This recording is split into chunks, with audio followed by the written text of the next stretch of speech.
the title implies, I made the naughty list. Now there's the evil list on, you know, avpublications.com, Gail Riplinger's website. There's the James Whites and the Dan Wallaces and all these other people who are critical text. They're all evil. And then there's the Textus Receptus King James people that don't agree with Gail. That's the naughty list. So I think I can bring that up really quick.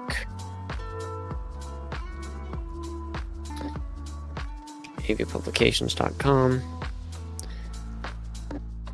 And if you guys feel that the music in the background is distracting at all, please let me know.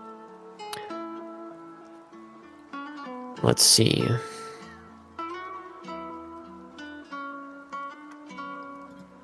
We're going to share.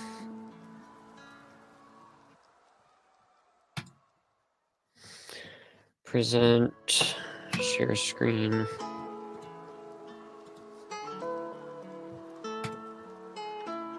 Let's just share the whole thing.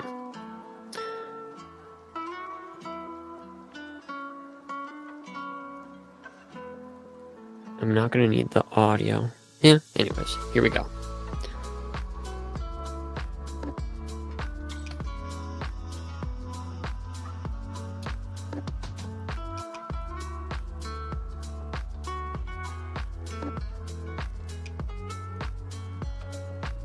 Yeah, that should work. All right. Whoa. Let me change. I've got a cat's claw in my knee. The chair is actually under the desk, and Carl is more than happy to be there. Sleeping on my chair with me not in it. I'm sure he is thrilled. So if you go to Gail Riplinger's website, which has recently been revamped, you go to the freebies tab, and she has different full pamphlets that you can download and stuff, and frequently asked questions, and Bibles in other languages, and answering James White, David Cloud, etc. She's got pretty much most of blind guides right here. Wycliffe versus Cloud, and it's not actually new. It's been a long time since the Wycliffe versus Cloud came out. It was like 2013, so like 10 years ago. So here's the question, or that question. This is the section where the naughty boys come in. We've got answering a critic's sayers. I don't know if he's a critic of Gail's work. I don't know. Stringer, that'd be Phil Stringer. I don't know if he is either. Well, no, he is a critic of Gail. Absolutely. Sayers, Nick Sayers, I don't think he really is. Brian Ross definitely is. He has some real legit stuff that he's found in Gail's research that are some real problems, and King James onlyism in general, especially the idea of Easter being pagan and all this.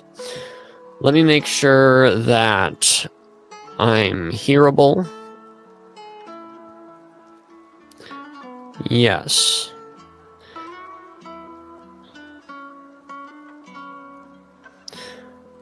So let me see, we're going to go right back to here. Okay, so,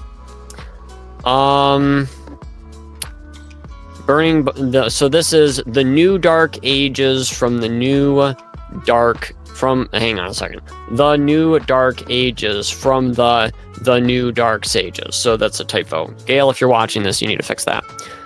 It's also not editable text, it's an actual image. So isn't that great? Burning Bibles word by word. That's Nick Sayers, because I believe he produced, I think it's called the KJ 2023 or KJV 2023. I forget. He updates it periodically, to my understanding. We're friends. And we were friends before I found out there was anything wrong with New Age Bible versions, just so you know. And Phil Stringer, I became friends with him before I found out that there was anything wrong with New Age Bible versions. And Brian Ross, same thing. All of these guys, I have a relationship, to my remembrance, I have a relationship with them. Not quite so much Stringer. Nick, probably the longest. And I met Brian Ross through Nick Sayers' channel. And Phil Stringer, he's always very busy, so I hardly get a piece of him as he runs about his day. So burning Christians word by word. Why are these guys burning Christians word by word? Maybe because they're critics of Gail's work makes them a burner of Christians? I'm not quite sure exactly what this is supposed to imply. If burning Bibles word by word means that you're doing stuff to the Bible, and not doing stuff to the Bible means that you're hurting Christians somehow, I'm not sure. My name has not made the image. It has made the list, though. I'm on there 3 times. So if I'm on the naughty list, I'm on there 3 times. Isn't that beautiful? So we've got Nick Sayers, Phil Stringer, Stringer again. He's got 3. Brian Ross, toss. Brian Ross is dross. Oh boy. Brian Ross gets a second toss. Okay. So basically these 2 PDFs are very interesting. I've gone through both of them. Brian has made good replies, I think, to both of them. And Gail just doesn't have anything else to say, really. It's kind of sad. And then we've got 3. Well, more, not so much 3 for me. It's 3 with my name, because the first one is a expose, all caps, exposed. Sorry, it's not letting me highlight that. There we go. See, right there.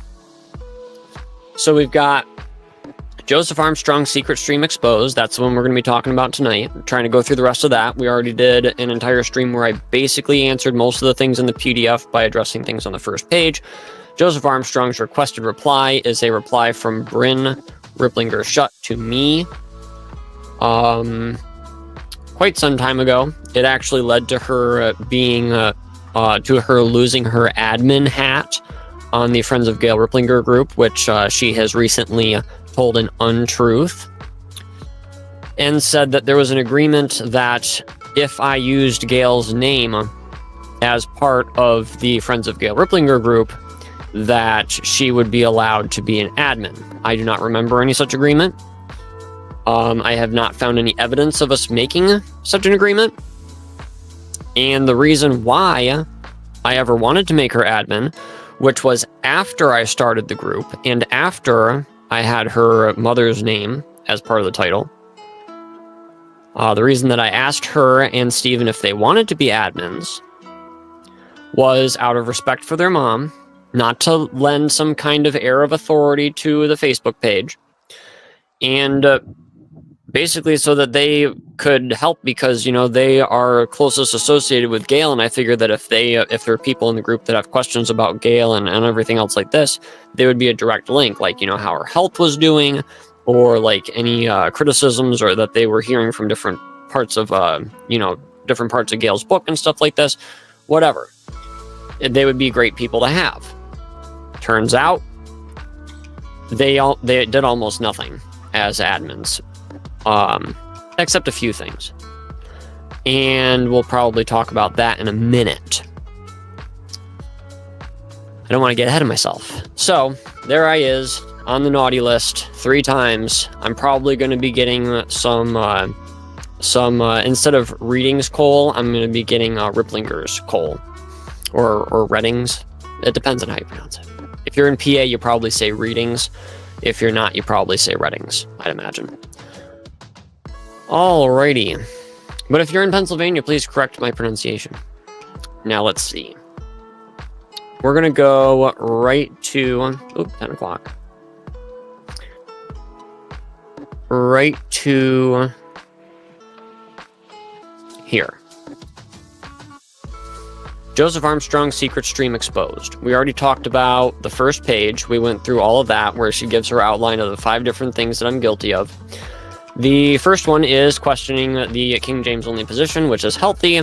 He puts forward the idea that I am an Illuminati-controlled sex slave, a psyops. I don't know what a psyops is, and I only put forward the idea, and I always qualify that. It's a wild conspiracy theory, but I'll tell you more about why I think that probably later. He suggests that the KJV-only folks may be a psyops getting in the way of his hero, KJV critic Mark Ward. That's not what I said. Oh, and by the way, the streams that she's citing here are all going to be live. They're going to be public. I'm hoping to drop the first one maybe tomorrow. Maybe. We'll have to see. I think I have to blur a couple of names still, but I'm pretty sure that I took out all of the names of the co-conspirators. I'm pretty sure I have that all done. So it'll be dropping soon. It'll be a secret stream. It'll be episode number 18. And if I remember correctly, it is our first secret stream. We had some after shows before that, but it was our first designated secret stream. Gail quietly tuned into that in the next two, 21 and 22. So 20 and 19 were both public. All right. So he agrees with number 3. He agrees with corrupt. Let me see if I can zoom in. Here we go. He agrees with corrupt new version words, including the omission of Lucifer. I don't agree with the omission of Lucifer from the Isaiah 14:12. Okay. As corrupt new versions do, replacing it with the day star, capital D, capital S. Okay. Jesus Christ, 2 Peter 1:19, and others. He suggests the King James version, the King James could be revised. I don't suggest that. I say that I'm on the fence, and she gets into that later on. And so what? I mean, my goodness, is the say language change keeps going for the next 1,000 years. We're never going to revise the King James Bible just because there's a bunch of King James only people out there. That's what they did with the Latin Vulgate, and it passed out of common usage. And we had the Dark Ages. Isn't that lovely? He agrees with corrupt new version words. Okay, we did that. He does a Facebook hostile makeover, banning the Riplinger family as admins. That's not true. They are not admins anymore, but I did not ban anybody. They're still in the group. Bryn's still in there making comments. He is working on a page to defend the corrupt Sinaiticus manuscripts, apocryphal books. I'm not defending them. I am critiquing your criticisms of them, which are outlandish. The Shepherd of Hermas, which he misspells Shepard, and yes, I did. I have fixed that. And the Epistle of Barnabas. Boy, it took me forever to figure out how to spell Barnabas. To trap me. No, I did not do it to trap you. And I'm not making the page to trap you either, Gail. I was clear about that on the streams. You were there, and those streams are going to be public, and people are going to know exactly my intentions for that page. My intentions were to complete it and send the entire thing to you for your review and comment, and give you ample time to look over it, make any corrections or criticisms that you pleased. I make revisions afterwards, and then it goes public. You decided to bypass that entire project, or that entire process, and make your PDF. Oh, and also tell me that you don't want to hear from me until the judgment seat of Christ, so that's fun. Oh, and also block me on Facebook, so that was great too. And that was an interesting story. We'll talk about that at some time. Because I think they are not Christian books as he does. Okay, so why don't you think they're Christian books? Because Blavatsky says they borrowed from, like, the Zohar? Is that why? We'll get into this later with the Shepherd of Hermas and the Epistle of Barnabas, but let me give you a brief note. Gail says in the Final Bible that this book right here, this chapter right here, chapter 40, she talks about in it how Blavatsky says that the Shepherd of Hermas borrows from our occult literature. Gail actually calls, based on that statement, and some others that Blavatsky makes regarding it, she says publicly that Hermas, the Shepherd of Hermas, is classic occult literature. It's not true. It's classic early Christian literature. And Gail, her reason only comes from Blavatsky to call it occultic. The only person that she cites for it. It's a fascinating thing, especially when you read the rest of Blavatsky's book and realize what she claims about the Bible itself. She claims that the Bible borrowed from the Zohar and other occult books multiple times in multiple passages. It was basically the purpose of her book to show that her cult, her movement, her whatever, the occult secrets are actually behind Christianity and behind other world religions. So her saying that the Shepherd of Hermas, she doesn't mention the Epistle of Barnabas. Her mentioning the Shepherd of Hermas as borrowing from the occult is absolutely nothing strange. She claims it about everything that's Christian basically in that book. The problem is people haven't read it. Apparently Gail didn't read it.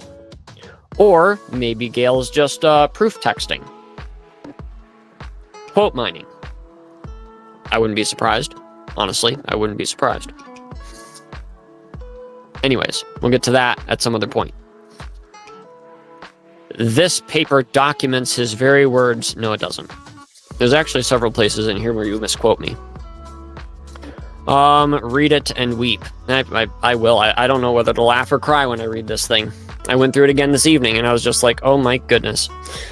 But it's pretty laughable when you think of it. And I just got done listening to the debate between Dan Wallace and Bart Ehrman. And it was a fantastic debate. The skepticism of Bart really just keeps rising as the evidence keeps pushing it up. It was really kind of sad. But listening to that and listening to Dan Wallace's lecture on the formatting of the Bible, it was fascinating and informative. And when I read Gail Riplinger's book, I don't get that impression. I don't get the kind of information. It's going from Dan Wallace to listening to Gail's PDF was like going from reading a book by C.S. Lewis to reading Mad Magazine. That was basically the contrast. For nothing is secret that shall not be made manifest, neither anything hid that shall not be known and come abroad. And by the way, C.S. Lewis, I still have to figure the guy out, but I think he wrote a lot of really good stuff. Let me get rid of that. That should be better, I think. Alrighty. So, I'm sorry with this stuff still popping up around every time I move the mouse. Oh well. We have had access to all of his secret web streams for a long time. Yes, you did, Gail, because I invited you as an honorary co-conspirator back in August of 2023, so you would have had access, as I explained to you in an email, which we talked about last stream, you would have had access to all of the secret content for a very long time. Yes, you did. But the thing is you never engaged. You never said anything. You never came on and joined us. You never gave any indication to me that we were watching any of it. Turns out you were lurking in the background, taking notes and just getting all crazy and stuff like this. So you made this PDF, and guess what? I had to take away your membership because you're misusing your membership privileges. If you would like, I would love to talk to you and Bryn about restoring you as members to the co-conspiracy. If you like, if you want to join us, if you want to contribute positively to the group, or even if you just want to talk. I would be glad to restore Bryn and Steven as admins. But we've got to talk first. You have my number. You have my email address. You can reach out to me at any time. And we'll show you that email in a little bit. Watching him dance on a razor was heartbreaking. So you just sat there quietly just going, oh, this guy. Oh, this guy. Okay. And when that would have started would have been the first secret stream that you attended. You attended 3 before you made this PDF. So you have no context. You seem to not be paying attention for most of the stream. I guess you were probably falling asleep through most of it because we're in the same time zone and it was very late at night. I could see that. Joseph has ignored God's space to repent, Revelation 2:21. And that's funny because the space to repent that was apparently given me, God's given you space to repent, was in a PDF that Bryn sent me back in, let's see, June 20th. So I had from June 20th to September 4th when the PDF dropped on Gail's website, this one right here. And that was my space to repent from God, apparently, but Gail's decided that I ignored it. Okay. He is also ignored for going on 3 months the facts presented in our lengthy requested response. I didn't ignore it, and you sat there through the secret streams where I was talking about it, Gail, and pretty soon the world is going to see those streams.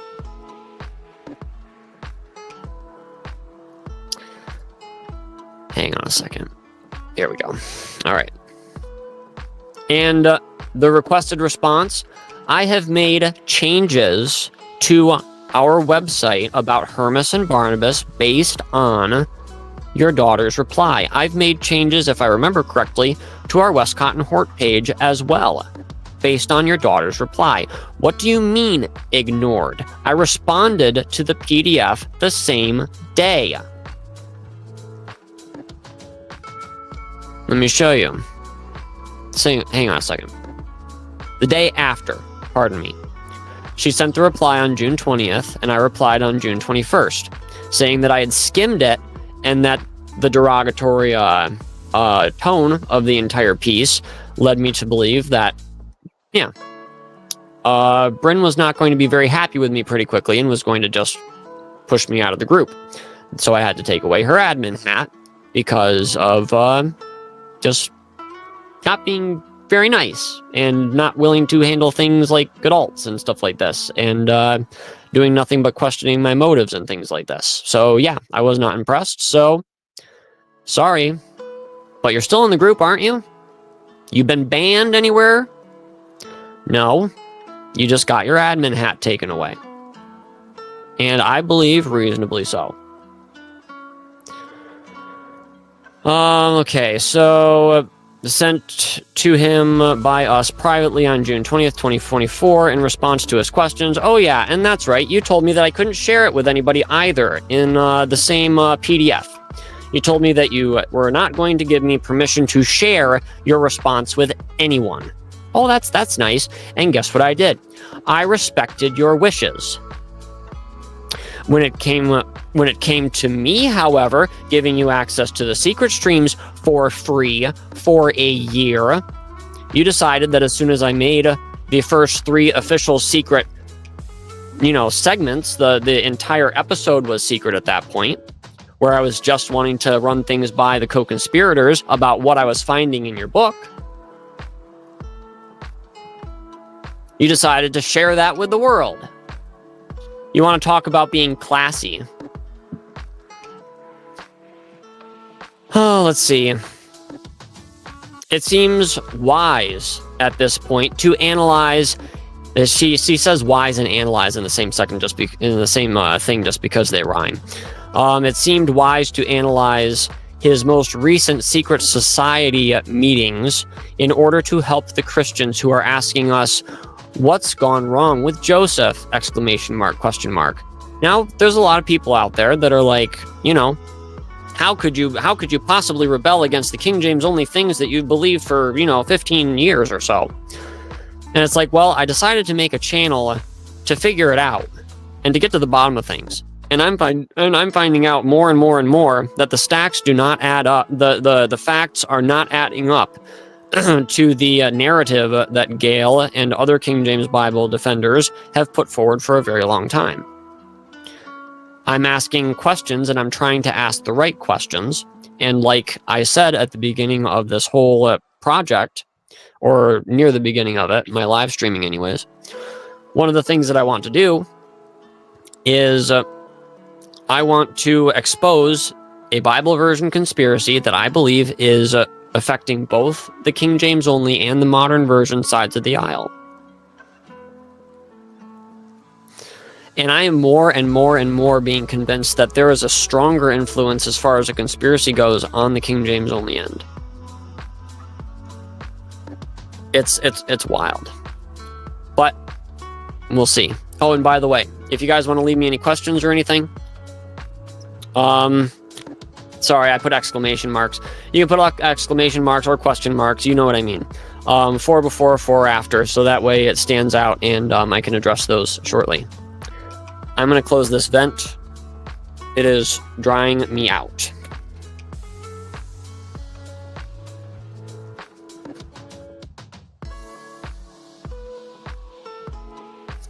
And my drink's not very cold, so I just need it to be as dry in here as it can be. Is this the right? I guess that's okay. All right, in order to help... Okay.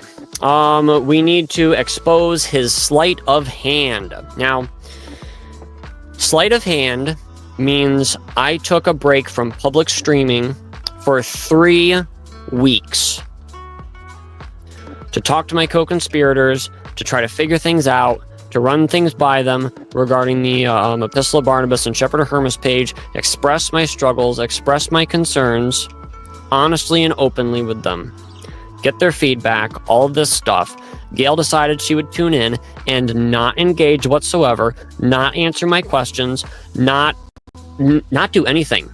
She was sent a link for every after show, every secret stream, everything went directly to her email, and I knew it was. She had access to these things because I gave it to her. She pretends Providence did. Anyways. But the thing that really gets me is that she just sat there quietly, like a little owl in a tree, waiting to pounce at the first mouse that run out from under the bushes.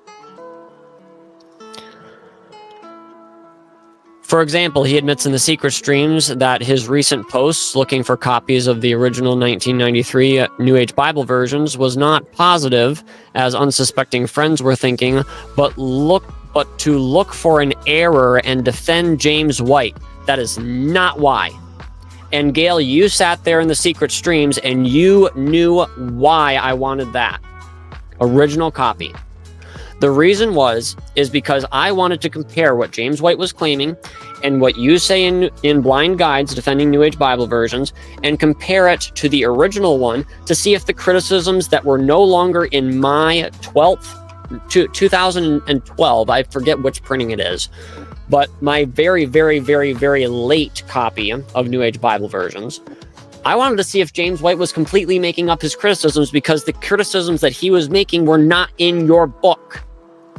So I was like, he must have made them up. He must be lying. Or Gail has fixed these errors, and I want to know.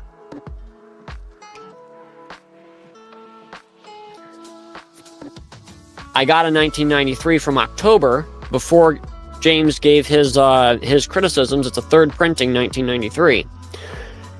And I checked 3 of them. One of them you claim was a typo. The other 2 were matter-of-fact errors. You never addressed them. You never admitted to them. You just fixed them and then kept pointing fingers at James White. Of him, oh, he changes his criticism. You change your book based on James White's criticisms, Gail. We'll prove that in the future. We've proved it in the past.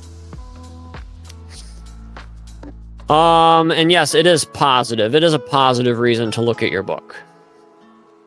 Because I wanted to know the truth. I didn't want to try to poke holes in you. I didn't want to defend James White or anything. I wanted to know the truth.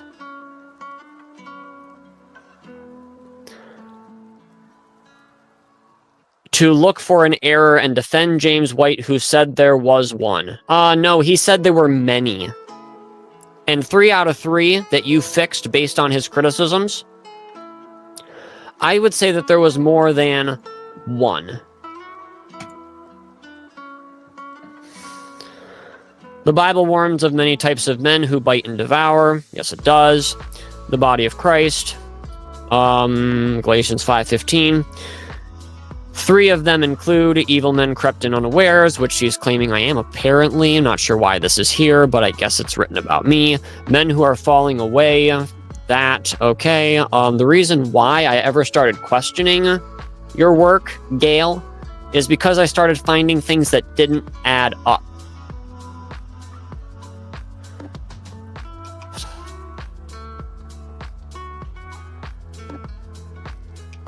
It's not because of persecution. It's not because of me being offended because of the word's sake. It's not because of any of those reasons. It's not men who dureth for a while, but for when tribulation or persecution ariseth because of the word's sake, by and by they are offended. And by does not mean after a while, it means immediately. That's what it meant back in 1611. He is offended. Matthew 13:21. And also that's what it means in other places in the Bible, by and by. And it makes things make sense. There are others. Yes, there are other passages that talk about it. That is correct. And there are other types of men. That is true. But when you talk about me, you're not talking about someone who dureth for a while, and when tribulation or persecution ariseth because of the word, by and by he is offended. You're not talking about that. So that's not about me. Evil men crept in unawares. Also, not about me. That's not the situation here.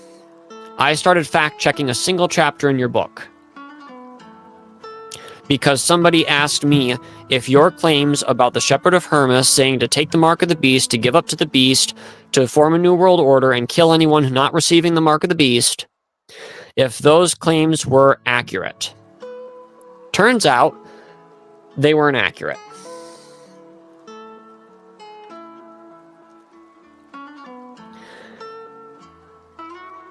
They weren't even close.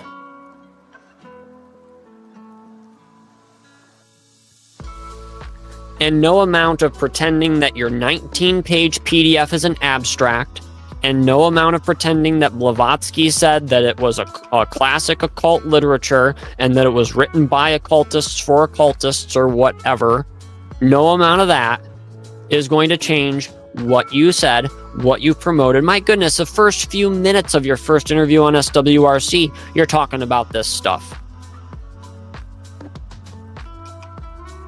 It's very, very sad. And I'm basically standing here rebuking Santa Claus. I'm not expecting any Christmas presents anyways, so Riplinger Clause can come to town and, you know, we can talk and share cookies and everything like this, but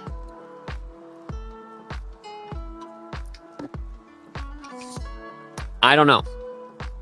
The whole thing is just very sad. Okay, so Joseph Armstrong, like all of us, is free to believe and express his own views. Thank you. Thank you. Except the rest of the tone doesn't reflect this whatsoever. But his trick to hide his new real opinions in order to keep his followers he has amassed using the King James Bible and my name must be exposed. Oh, and by the way, I haven't used your name to amass followers, Gail. Most of the people in the Friends of Gail Riplinger group don't even know I exist. Does it look like my subscribers are made out of people that are only coming from that group? It's taken a long time to build up these subscribers. And we're almost at 1,000. Thank God. The Friends of Gail Riplinger group has 1,200 members. And they're not all my followers. They're people that are fans of you. And a lot of them are biting and devouring me right now. Isn't that lovely? Isn't it lovely?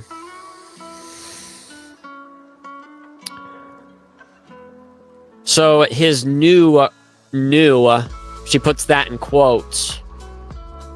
She thinks that my rejection of her and all things King James and all this stuff is based on her pulling out her support from the audiobook project that we started for New Age Bible versions. That's not where I got disillusioned with Gail. I didn't make an abrupt 180 like she pretends.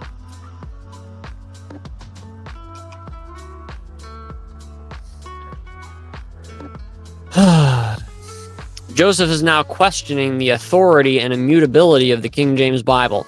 That's good, isn't it? Or should we just believe it because you said so?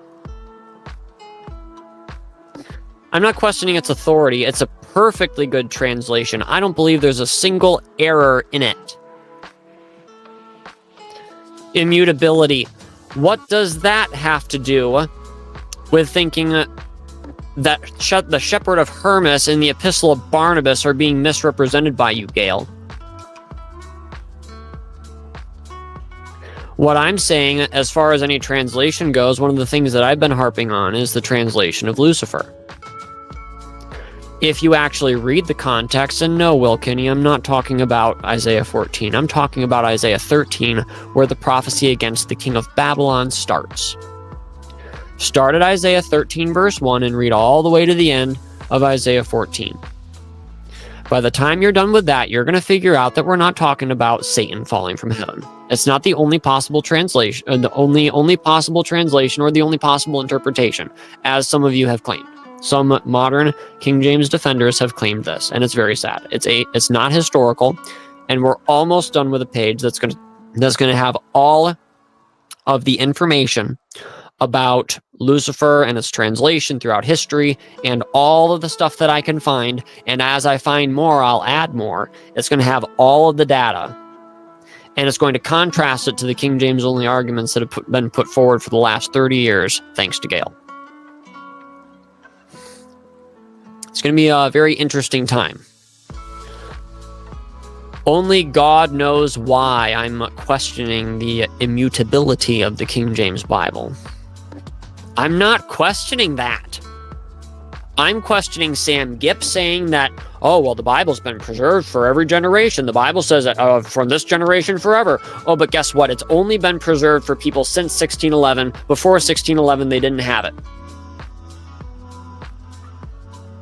I'm questioning that. I'm questioning Gail Riplinger saying that translating the word Hallel as shining one, or as morning star or day star, is drawing a parallel with Jesus Christ in the New Testament. I'm questioning that, and I'm finding a lot of interesting things. Evil communications corrupt good manners, and listening to the likes of King James Bible critics such as Mark Ward and James White has been taking a toll on Joseph. That's fascinating, because I don't generally listen to Mark Ward's KJV critical videos. I watch the ones where he talks about words in the King James Bible, then talks about their meaning.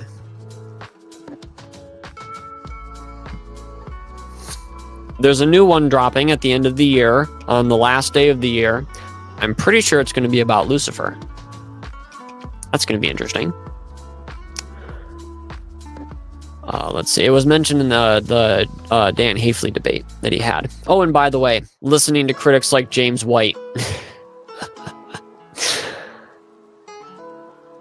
Maybe I mentioned him a few times in the streams. Maybe. But I didn't start listening to his material on Gail, and I didn't start listening to his material on King James Onlyism from Sermon Audio and different places like this. I didn't start listening to his slides and his debates and everything like this until after Gail had come out with this PDF. If the timetable is straight in my mind, when this came out, I was just like, wow. And I started exploring. And one of the things that I found was some of the recordings that James White made on King James Onlyism. And I started listening to that, and I devoured every debate he's ever had against a King James Bible Textus Receptus advocate. The best one, I think, was his debate with Doug Wilson. As far as our defense goes, the absolute worst, I thought, was Thomas Ross. That was horrible. But the absolute lowest, worst possible debate that I've ever seen was the one with James White and Peter Van Cleek. That was just the bottom of the barrel. It was a dumpster fire, and it was repulsive. James, I think, he handled himself much more professionally than Peter did. So listening to the likes of these people has taken a toll on Joseph. Oh, really? I'll tell you what's taken a toll on me, and one of the main reasons why I'm questioning all this stuff is, Gail, because of all of your misrepresentations.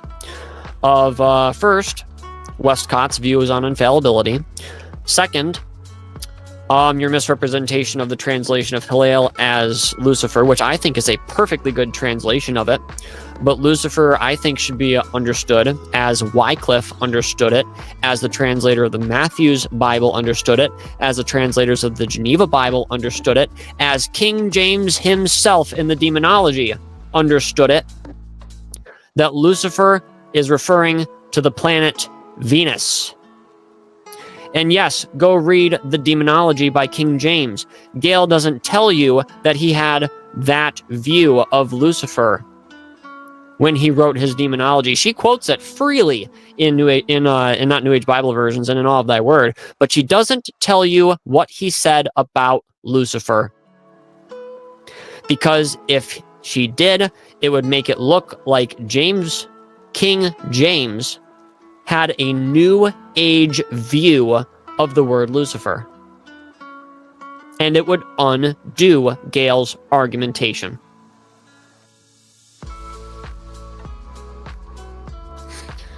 Put that in your cereal. It's crunchy.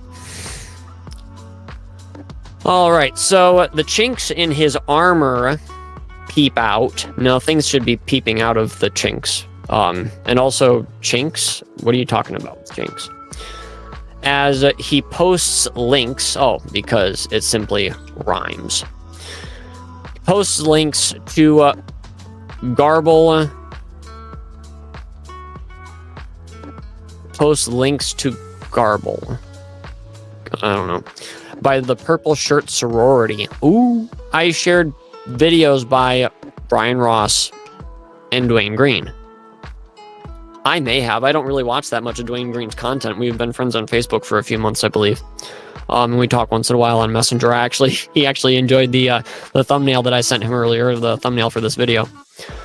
And I also sent it to Brian Ross. He got a kick out of it too. Oh, which, by the way, I don't know if you noticed or not, but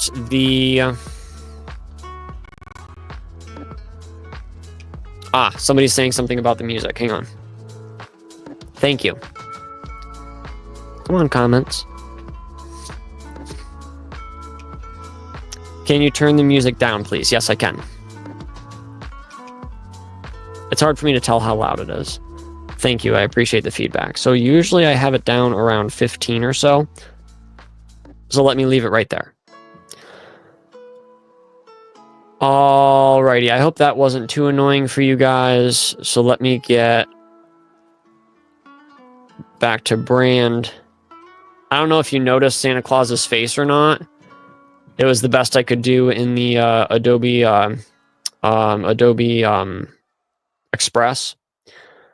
But that's actually a little screen capture from Gail's book promotion with Kent Hovind, which is on YouTube. So that's a little freeze frame from there, and it worked out perfectly. So yeah, just a little bit of a thing there. All right. Sends friends, blah, blah, blah, blah, blah. Okay, he sends friends. So basically what I did is I shared a video which was promoting the Holman Christian Standard Bible, which I believe would have been a Mark Ward video where he was promoting that version. And I shared it in the Friends of Gail Riplinger group. I don't even remember what he said in it. But I sent it to the Friends of Gail Riplinger group, if I remember correctly, just asking, what do you guys think of this? He says Mark Ward makes a good point, which he does, regarding omitting mansions in study. He wants to omit. What are you talking about? The word mansion meant rooms. The word closet probably meant small room dedicated to study, which you're supposed to go in to pray in. It's not going into your clothes closet and trying to occupy the little space under there where your shoes are and whatever. And study, and by the way, I have been familiar with these before Mark Ward, I knew mansion meant rooms, not lavish dwelling places only for the rich. And I knew study meant to be diligent and to apply yourself, not necessarily to hit the books. I knew that it had that archaic sense, and that's one reason why I was just like, oh, yep, he's making a good point. And it reminded me of that, and I was just like, yeah, that clicks, that makes sense. Omitting them. Oh, please. From the Bible, posting links to 2 videos. My crimes. Later on, she says that I need to stop posting. I need to stop posting content by. I need to stop sharing things that question King James Bible defenders on my pages. And I was just like, well, that's interesting. I could do that on the Friends of Gail Riplinger group. That's not its primary function. Whenever I shared something in there, it was to be like, hey guys, what do you think of this? I wanted to hear their input. Now, we have a group that is dedicated, Gail, to you, which anybody that watches this video may join. It is a public group. It is called Rebooting Gail Riplinger, and it's for defenders and fact checkers of Gail's books to come together professionally, in a Christian manner, and to get to the bottom of what was correct in Gail's books and what was incorrect. So far, we have had one guy that has interacted so far, making his own post. There's been several other people that have made comments. And so far, he has been defending quote mining based on the fact that apparently Gail Riplinger and Gary Ravarino are prophets. My response to that was, what? And a lot more. So if you want to check that out, if you're on Facebook, head on over to Rebooting Gail Riplinger. So let's get on over here again. All right. But his mind, this is my mind, apparently. She can read my mind. His mind, scarred from fighting against the sword of the Spirit, which is the word of God, is in ghastly view on his secret stream, Co-conspirators only YouTube videos. Okay, so I've been fighting against the Bible so hard, and my brain is just so mangled from fighting against the King James Bible all of this time. Really? I'm sorry, Gail, but fighting against the untruths that you have in New Age Bible versions does not equate to criticizing the King James Bible. It simply does not. Those who pay him a monthly fee can belong to this tiny backbiting group's secret cabal. Okay. Tiny backbiting group secret cabal, eh? Gail, you were invited to each one of these streams. I would hardly call that backbiting. Gail. You were invited, and I was well aware of it the entire time, but you never engaged. You were sent emails and notifications with every link that we posted for a year. You could have joined us on any one of those streams on multiple occasions. You chose to not. I would hardly call that backbiting. We were allowing things to be open for your review and your comment, and what you did instead was you took to your website and your PDF maker and decided that you were going to blast away. People are going to see exactly how backbiting this group was when these streams drop. Everything that is relevant will be included. The things that are irrelevant, like homeschooling and sauerkraut, and people's names will be dropped. But people are going to see exactly what you're calling a small backbiting group.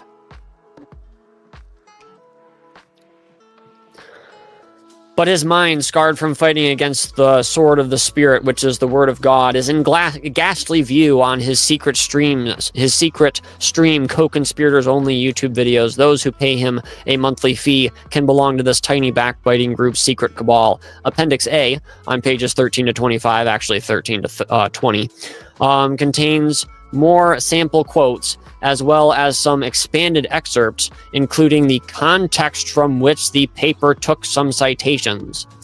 Quotes are extracted by topic, not always sequentially. Timestamps are approximate. They are not going to be accurate, by the way, when you guys watch the secret streams that will be dropping, because there's stuff that's not in them anymore, so it makes the video shorter. Occasionally, orthographic elements or box brackets are added for clarity. Yes, because the transcripting software that you used, which I'm assuming was Premiere Pro, was not very helpful in many cases. The following are some hotspots. During what he titles his secret YouTube stream, to the August 23rd, July 19th, and August 30th, he confesses to his 5 named co-conspirators, mostly his extended family, that, and by the way, that's not true. The majority of our co-conspirators are not family members. Our majority of engaging people are actually not family members. Actually, they're tied. There's 2 guys that I'm not related to whatsoever, and then there's a guy that I am related to, and then there's a lady that I'm actually married to. So they're tied as far as actual engagement.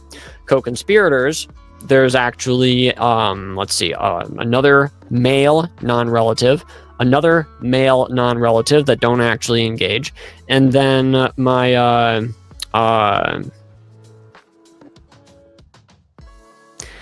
a male and a female that I am now related to that don't actually engage, but they do leave comments.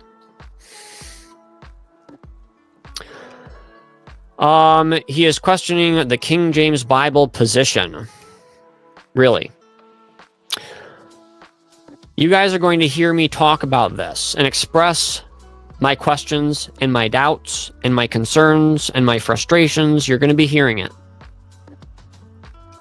I wish I didn't have to publish the secret streams. I'm not trying to hide anything in them. Not at all. But the candidness and the frankness with which I say things, I didn't necessarily want to publish. But since Gail put this out, trying to damage my name, apparently, because I can't think of any other reason that she would have made this, in response to that, I have to make these public. Alright, so, by the way, I don't like having to make this video. I wish that all of this wasn't happening. Honestly, I do. I wish that Gail had just told the truth in her books. I wish that she had just told the truth in the PDF that she made about me. But the record has to be set straight. It has to be. I didn't used to think that what James White had said was true, that there was more misrepresentations on her book per page than any other book that he's ever seen. I have not analyzed every little bit of her book. However, I have analyzed every little bit, almost every little bit. I'm just sweeping up the pieces now of her 40th chapter, the final Bible. And I will say that just about everything in that chapter is either a twisted truth or a direct misrepresentation. And if that follows through to the rest of her book, James White's statement was correct. So we're going to be going on a longer journey through the rest of New Age Bible versions at some point in the future. Our goal right now is set on our Buy Me a Coffee page. If you head over there, we've made a goal promise that once we reach, because something like this, hang on a second, let me turn off this banner. This page, this setup, just everything that has had to come together in order for these streams and for our channel and for our website to actually happen. There's been a lot of just things that have had to come together. We're appreciative to everybody that has donated, and people have donated their time and their energy and their support. It's been fantastic. But one thing that I want to do is I want to go through all of New Age Bible versions. Every last point, every last footnote, every last ellipsis mark, everything. And I want to go through it piece by piece. But I can't do that until I have a lot more time to dedicate to it. So I'm just letting you guys know. There's a link in the description. Head on over to our Buy Me a Coffee page, buymeacoffee.com/Joseph Armstrong. If you sign up as a co-conspirator today, the minimum, you can pick whatever amount you want to do monthly, but it's $7 a month that we're asking. And once we reach $500 a month, I believe that is the amount that we're going to have to keep it at. More realistically, when we approach that goal, I may have to change that amount. Maybe it'll go up, maybe it'll go down. I don't know. But right now, our projected goal is reaching an income from this avenue to $500 a month. And it's totally justified. Wow. By our young family and everything that we, if I'm going to be taking this kind of time for this, it just has to, it can't just be a labor of love.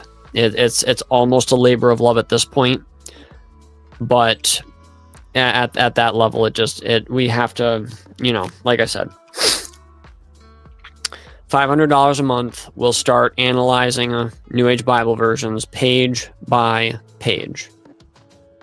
If that's something you're interested in seeing happen, head on over to the link, like I said, buymeacoffee.com/Joseph Armstrong. Let's get back to the PDF.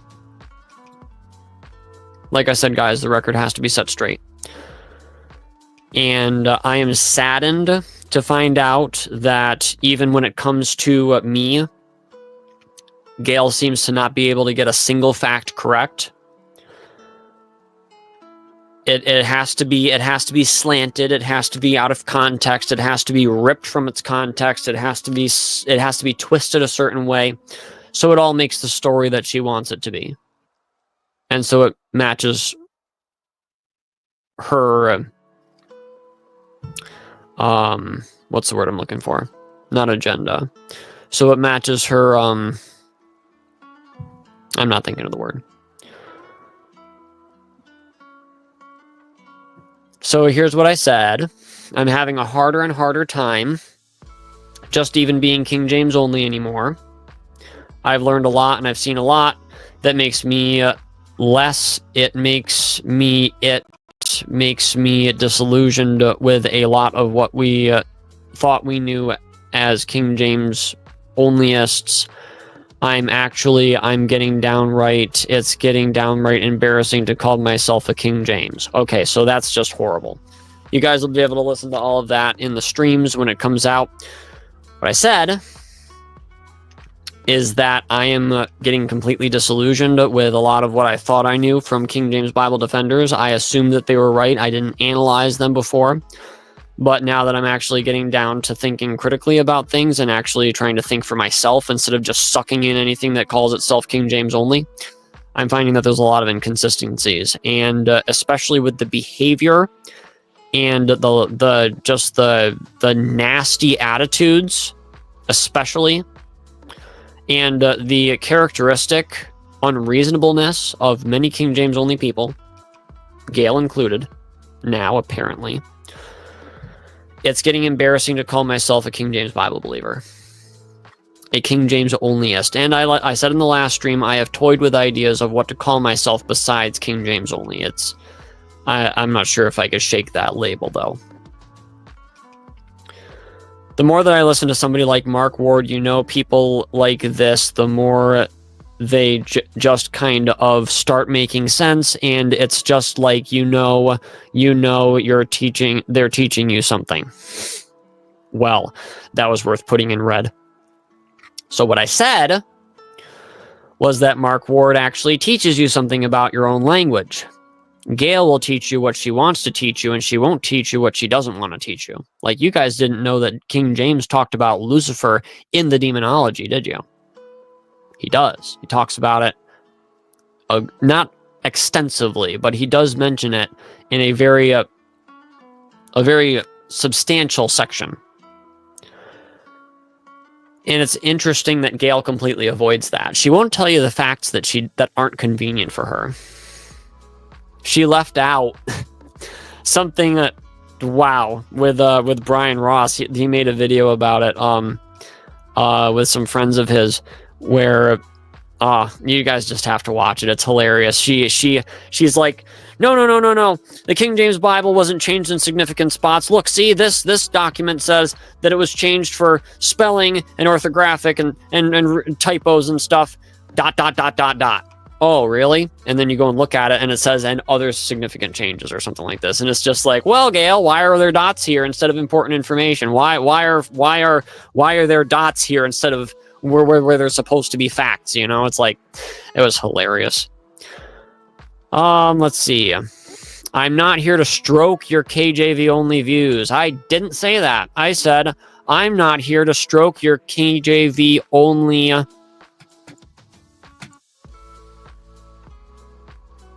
KJV only what? Let me just try to remember it. I just listened to it like yesterday. Your KJV only. Wow, this is embarrassing. I'll have to come back to that. I am not here to stroke your KJV only, not prejudices. Oh, thank you, dear. I'm not here to stroke your KJV only ego, is what I said. Thank you, dear. Love you. I currently cannot say that I am sure that modern versions are satanic. Oh, now that's a heresy right there. The thing is that's not what I said either. I said that I can't say it based on my own findings yet. I said that I can't say it dogmatically because I have found it to be true. You guys will see it in the streams as they're published. She leaves out that information. She just takes the truncated little piece that she can nail me to the wall with. It's hilarious. But I'm not here to stroke your KJV only ego. I've been clear about that publicly many, many, many times. Gail acts as if it's some big secret, because the thing is she's only interested in the secret ooey gooey stuff. Has she actually been watching? Apparently not. He refers to what he calls the King James only edifice. When I talk about that, I'm talking about the edifice that you've had a big hand in setting up, Gail. I'm talking about confessional bibliology is a part of the King James only edifice, which has a lousy defense of its views, in my opinion. The Ruckmanite stuff, which is so incredibly skewed and just downright nasty so many times, it does make being King James only embarrassing. You can't hand people a book by Peter Ruckman without apologizing. And your books, Gail. You're the new edifice. You came out as somebody 30 years ago, the year after I was born, 1993. You came out and you were a rising star. You were somebody that showed us that scholarship is not all it's cracked up to be. You challenged the status quo. But guess what? 30 years later, you've become the status quo for a small margin of King James onlyism.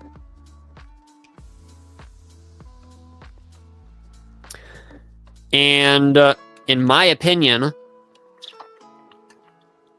edifices have no reason for existing. They don't allow for discussion. They don't allow for research. They don't allow for questions. And this is what you're trying to scare your readership from doing.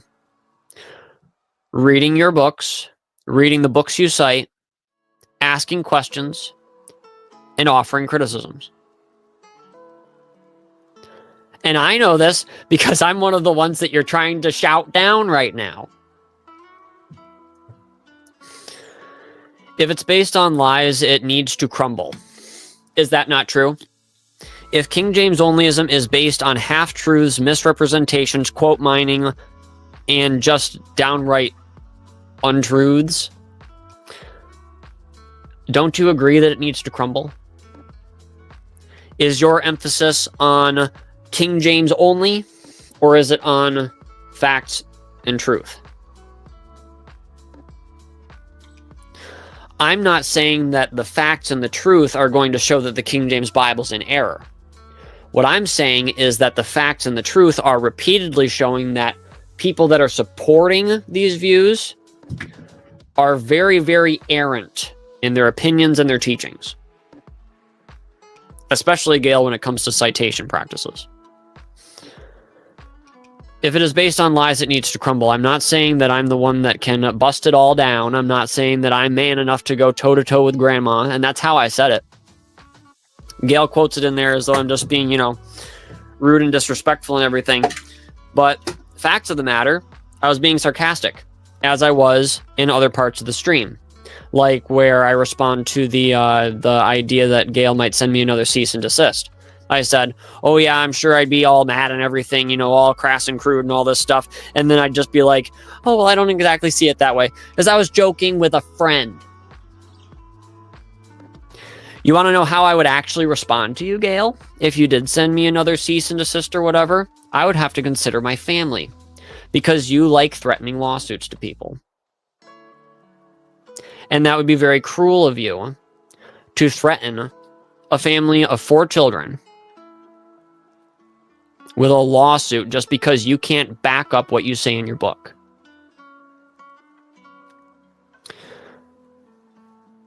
That's what cease and desist implies a lot of the time, because you've got that kind of legal language and everything like this. I would be glad to talk to you. I'd be glad to discuss this as Christians, but I'm not down for you throwing insults and throwing threats around. You haven't yet, and I'm glad. You could have a long time ago, I am sure. But when I say that I'm not man enough to go toe-to-toe with grandma or whatever, I was drawing a hyperbolic whatever situation where it's just like, I'm drawing basically a cartoon in my mind where I'm just like, oh, I'm going to go to war with grandma or whatever. Just, it's to be funny. He says the KJB has indefensible slight problems. I'll tell you where. I have just, come to the realization that there is a slight text issue, citing James White as his source. How evil of me. So, in my mind right now, the only question that I have, especially, and Nick Sayers, you've probably talked about this before on your channel. James claims that in the last chapter of Revelation, Erasmus translated from Latin Greek words that never appeared in any Greek manuscript before. That would have been correctly translated by the King James translators into what the King James Bible has. I don't think that they made a single mistake translating that text that they had. But Erasmus's emendations, I guess, would not be preserved or kept pure in all ages. They would be innovations. And so something like that, it makes me question. So I'm holding judgment right now because I don't have all the facts of the case. I'm looking forward to hearing the thorough and scholarly answers from people that actually deal with these issues. Gail doesn't, to my knowledge. Nick Sayers probably does. I don't know if Will Kinney does. Different people like this. I'm sure that they talk about it. But I don't know what the answers are yet. So, indefensible slight problems. That's what I'm referring to. If I remember correctly, maybe I say something else in the stream as being an indefensible slight problem. I don't remember. It's all going to go public. You guys can ask whatever questions you like. You don't hide anything when you don't have anything to hide, and I don't have anything to hide. He goes on a tirade saying if you show one of these problems to a KJB, in the KJB to a King James onlyist, because of their mass formation psychosis, they will short circuit. And I do say that, and you guys can listen to the exact context of what I'm speaking of. And I'm not even talking about that in that case. I'm talking about where you have in the Gospels, where it talks about the The King James Bible says that the thieves on either side of Christ cast the same in his teeth. Modern translations say that they derided him or what have you.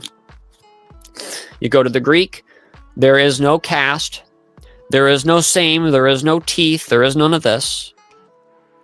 That is an accurate, however, translation of the Greek word there, which means to deride. It is an accurate translation into the idioms of the receptor language, English. I don't think it was a mistranslation whatsoever. But if you say to your typical King James only person who thinks that the majority text is what really matters, and which is full of many inconsistencies as well, it's not an absolute thing. If you want to be a textual absolutist, please do not be a majority text person. But if you show that fact to your standard typical person who kisses the ground that Gail Riplinger walks on and believes that Gary Ravarino fell down from heaven on a, in a basket or whatever is God's gift to the church or what have you, then you're going to have some problems with that. And yes, they will call you the Antichrist. Like James White said that it's very ironic that when he was a child, he would hand out Chick tracts, and then he lived to be called the Antichrist by Jack Chick. They will ship you off and to cast you over a precipice. And this is also speaking hyperbolically. Again, you guys will get to see it all for yourself. You don't have to trust Gail's goofy transcript that she's chopped up into a bazillion pieces. And this was also to show that that same hyperbolic cartoony kind of humorous situation, humorous with characterization, basically, where you overemphasize certain parts of it to make things seem ridiculous. This was not me making a PDF trying to represent King James onlyists across the board. This was me making private statements to people that I trusted, and they saw the tone and they had the context. Gail removes all of those. Ship you off, cast you over a precipice, then stoned, then burned alive. And she leaves out the part that makes it clear that it was speaking with that, like I said, overemphasis for humor. Because the next thing I said after that was to be, cast off a precipice, stoned, burned alive, and then kept on bread and water for a week. She left that part out, because that would have made it clear that I was trying to be entertaining in what I was saying. But that's pretty much the thing. This is the experience that I've had when I just question Gail's work. Doesn't have anything to do with criticizing the King James Bible or whatever. I just question what Gail writes. My experience that I've had so far has been nothing but vitriol. And it's just like, wow, did I ever sound like this to somebody else? I hope that I've never done this to somebody else. This is just repulsive. Then become a microwavable Satanists. What? Take out the word "that doesn't even make sense. Okay. So I'll be clear again. When I say that a King James onlyist, or I also say Catholics a lot of the time, when I say they're microwavable Satanists, what I mean, and I basically coined the term of microwavable Satanists to my knowledge, when you have somebody built up their entire confidence, their confidence is completely invested in something being 100% infallible. It could be the Pope. It could be the Mormon prophet. It could be the Quran. It could be the King James Bible. It could be their pastor. It could be Gail Riplinger. Whatever somebody bases their trust in God upon, and trusting something in this fallible world where fallible men touch things and make them fallible. Like C.S. Lewis talks about, when something comes into our realm, it is subject to the laws of our world. Divinely produced bread, like, you know, when Jesus fed the 5,000, it's digested and it turns into poop. When God's word comes into our world, it becomes full of textual variants a lot of the time, sometimes typos, sometimes corruptions. It's a natural process, but we still have the Word of God. Ask any King James only person where their infallible King James Bible is, and they'll either point you where Gail Riplinger does, or they won't have a clue, usually.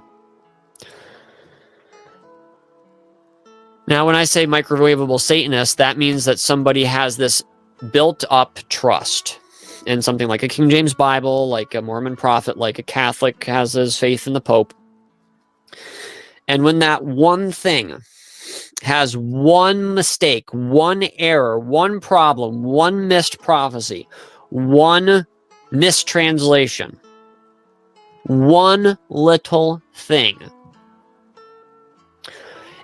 when that happens, it just pulls that infallible rug out from under you and makes you say, wow, God's not infallible? Does God even exist? Does God even love me? What is going on? And this is where Satan likes to come in. Like they did for with Bill Schneebelen. He had many Catholics and many Christians that were going to universities that he would go and he would witness to for Satan. And he would say, you know, he'd be like, you know, well, the Bible this and the Bible that. And they didn't know what to believe at their school anymore because their professor was demolishing everything that they believed. And when you have that infallibility thing, it's a whole lot more cataclysmic, where it's all just comes tumbling down at once because one little Jenga block is pulled out. And when that happens, you're ready to just be like, okay, if God doesn't exist and Satan says that he loves me and I can see what he does and these people have power and stuff like this, that sets you up to be what I call a microwavable Satanist, where you can just be thrown in the oven, boop, boop, boop, and you're done in 2 minutes. A pop in the oven Satanist, because they will lose their faith because they cannot abide one error in the King James Bible. And that's basically the facts of it.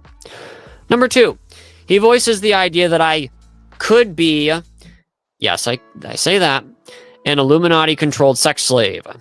He says it could be true. It sounds dumb, but it could be true. And yeah, I said that. How dare I say that?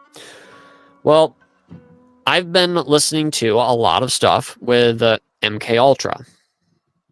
There is an enormous German connection, especially like with Sparky. Surviving Sex Magic, I believe, is the title of the book. There is a lot of it happening in our world behind the scenes. We talked about it a lot last stream. Suffice it to say that one of the major signs of this kind of abuse is paranoid schizophrenia, where people have dissociative identity disorder, where people are paranoid schizophrenic, like Gail could easily be, because the entire world is out to get her. A lot of the time that is because of abuse, and I don't know if it's that kind. I don't think it was, but I think that Gail has gone through a lot, and I don't think that she trusts many people, and it's probably because of things that happened in her private life. I don't know what those things were, and I'm not claiming to know. And if things have happened to her, she doesn't need to clam up, and she doesn't need to ship off, and she doesn't need anything else. She needs somebody to listen to her story, and she probably needs a shoulder to cry on, really. It says it could be true. or I say it could be true. And yes, it could be, because one of the main problems, one of the main signs of it is paranoid schizophrenia. And isn't it just a little bit odd that Ludwig, I haven't looked into the background of Ludwig or not, but Ruckman being very closely tied with the German military and everything like this, it really gives me pause. And then with his son so-called killing his family, I'm highly suspicious of that case. Let me just say. He surmises that my support of the KJV could be a psyop to distract Christians. I do surmise that. I surmise a lot of things. I say a lot of things. And that's one reason why we had the secret stream, because I'm just going like, how do I even comprehend what I am seeing in this book? Chapter 40 especially. How do I even see this from any kind of perspective? So where I went in my conspiratorial mind, because this is a conspiracy channel, I went to, what is, is there some kind of a mind-bending thing going on here in the background that we don't really see? Is there some kind of conspiracy going on behind the scenes on this one? I don't know. And I didn't claim to know. But I do think that King James onlyism could much more easily be a psyop. Well, KJV critic Mark Ward is the true hero. No. I surmised that too, because I'm just like, wow, are the people that are fighting the King James only element, are they fighting the psyop that could be being perpetrated, which I've explained on multiple streams, especially the last one? Are they fighting the New World Order without even believing that a conspiracy exists? I don't know. It could be true. It sounds dumb, but it could be true. But man, I am suspicious so often. Like I'm saying, I was trumping it up to my goodness. I don't know. Sometimes I just run wild with my conspiracy theories. Sometimes I do. And I don't know. It seems too much of a coincidence that both of them can't write sentences. Oh boy. Like I said in the other streams, it's also a weird coincidence that they last names both start with R. It's an interesting coincidence. They both write forever, and you never actually learn anything, Ruckman and Riplinger. I know Gail, at least, probably would be classified as a paranoid schizophrenic. I don't know about Ruckman. And you guys can hear that I am not saying that he is a super soldier assassin or something like this, but I do mention that in the stream as being like, I'm not saying this.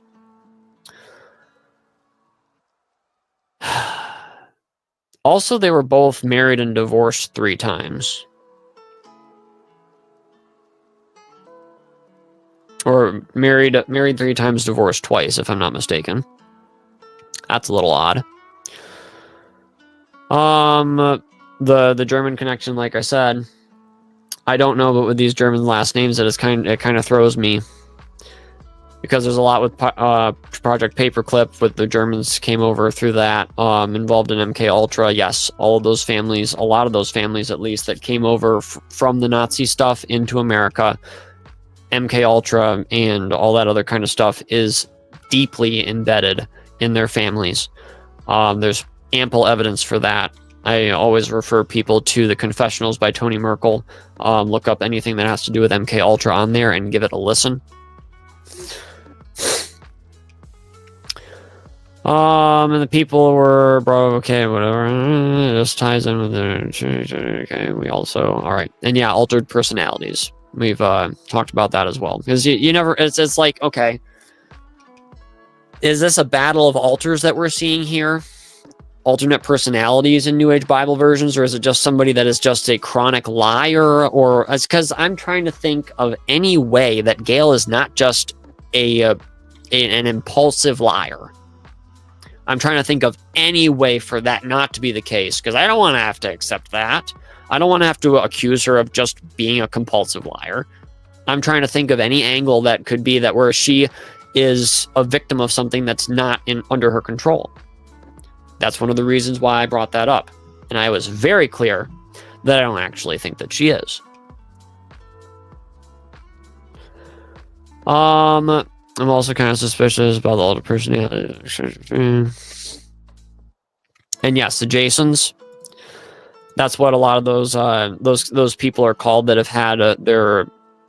And I don't want to make light of it at all. It's a serious situation. It's an epidemic. They're typically called Jasons. I forget what it stands for, but what if we're part of a PSYOP, a psychological operation, and what if a person that makes every King James Onlyist angry, like James White or Mark Ward, is helping, without his knowing, is helping expose this PSYOP? What if Mark Ward is fighting the New World Religion, and we are getting in the way? That's something that I think about. I'll probably never put it that clearly ever again. So this is, you guys will hear all of that when the streams come out. Joseph Armstrong's bye-bye to King James Bible words. Now this is where it gets interesting. So kudos to you for sticking around this long. It's already about an hour and 40 minutes. We've got about another 6 pages to cover, so let's try to go quickly.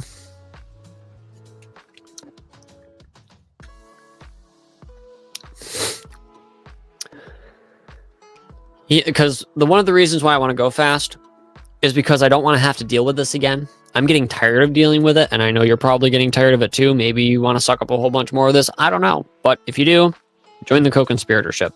There's a lot of things that we address on there that they are so patient with me.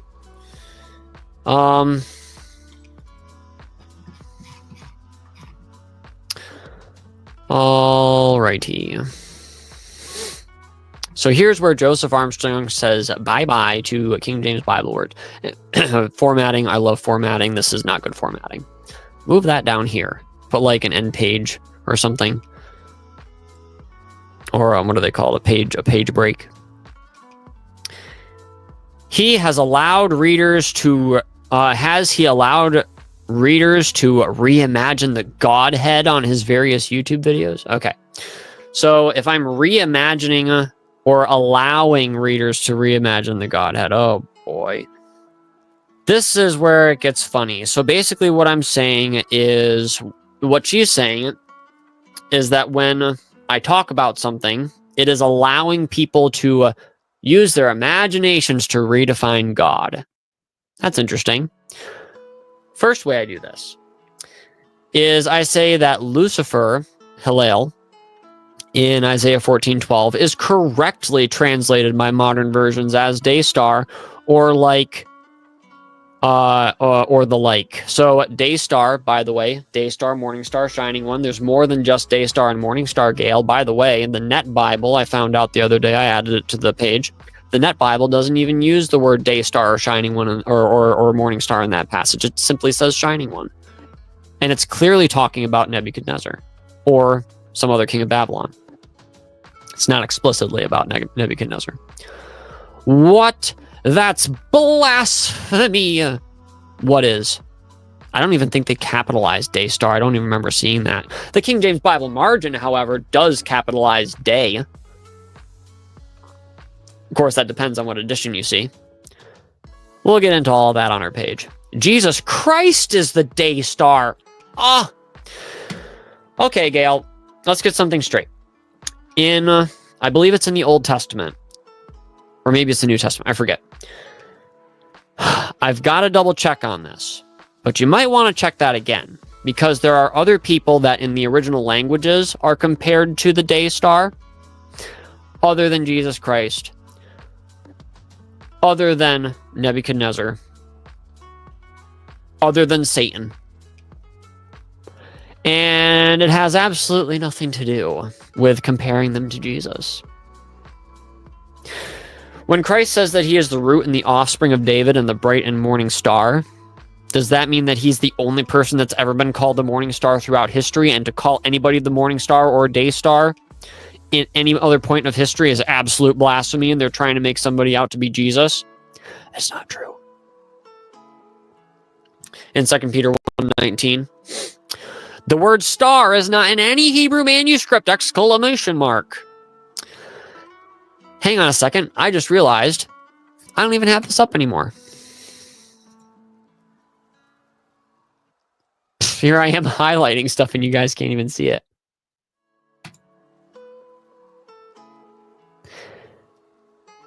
And yes, this is a live stream. Here we go. All right, so you guys, like I said, you guys are more than welcome to go to our website, check out this entire PDF. I'll probably scroll down through it really quick just so you guys can see.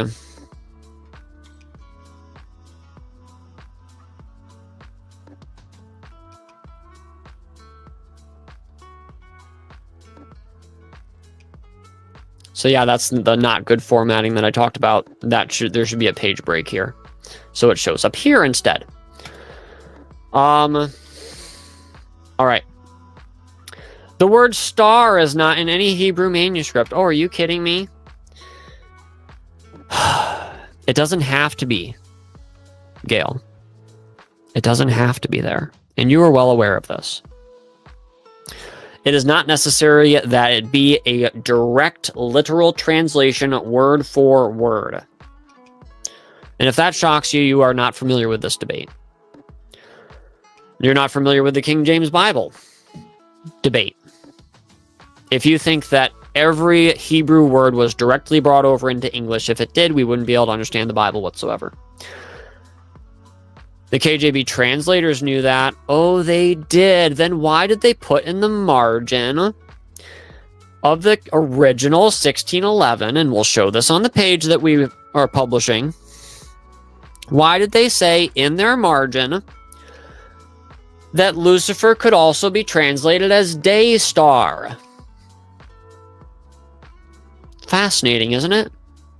And why did King James say that Lucifer refers to the day star? We also know it as Venus. Isn't it fascinating? The thing is that Gail assumed that based on her very limited view of Isaiah 14, she assumed the whole thing was about Lucifer, about Satan, about something like this. If you go and you read the entire context, which extends back to the first verse of the previous chapter, you find out that it's a prophecy against the king of Babylon. It has an indirect, I believe, an indirect application to Satan, possibly, but its primary application is to Nebuchadnezzar. And if Gail had read the note in the Matthew's Bible, or read the note in the Geneva Bible, or read the clear and apparent text of John Wycliffe, she would see that it's talking about the planet Venus, which rises in the morning, and it's saying, Nebuchadnezzar, wow, you rose to power so quickly, and how on earth, you were the morning star, and you fell out of heaven like a deflating balloon, basically is what it's saying.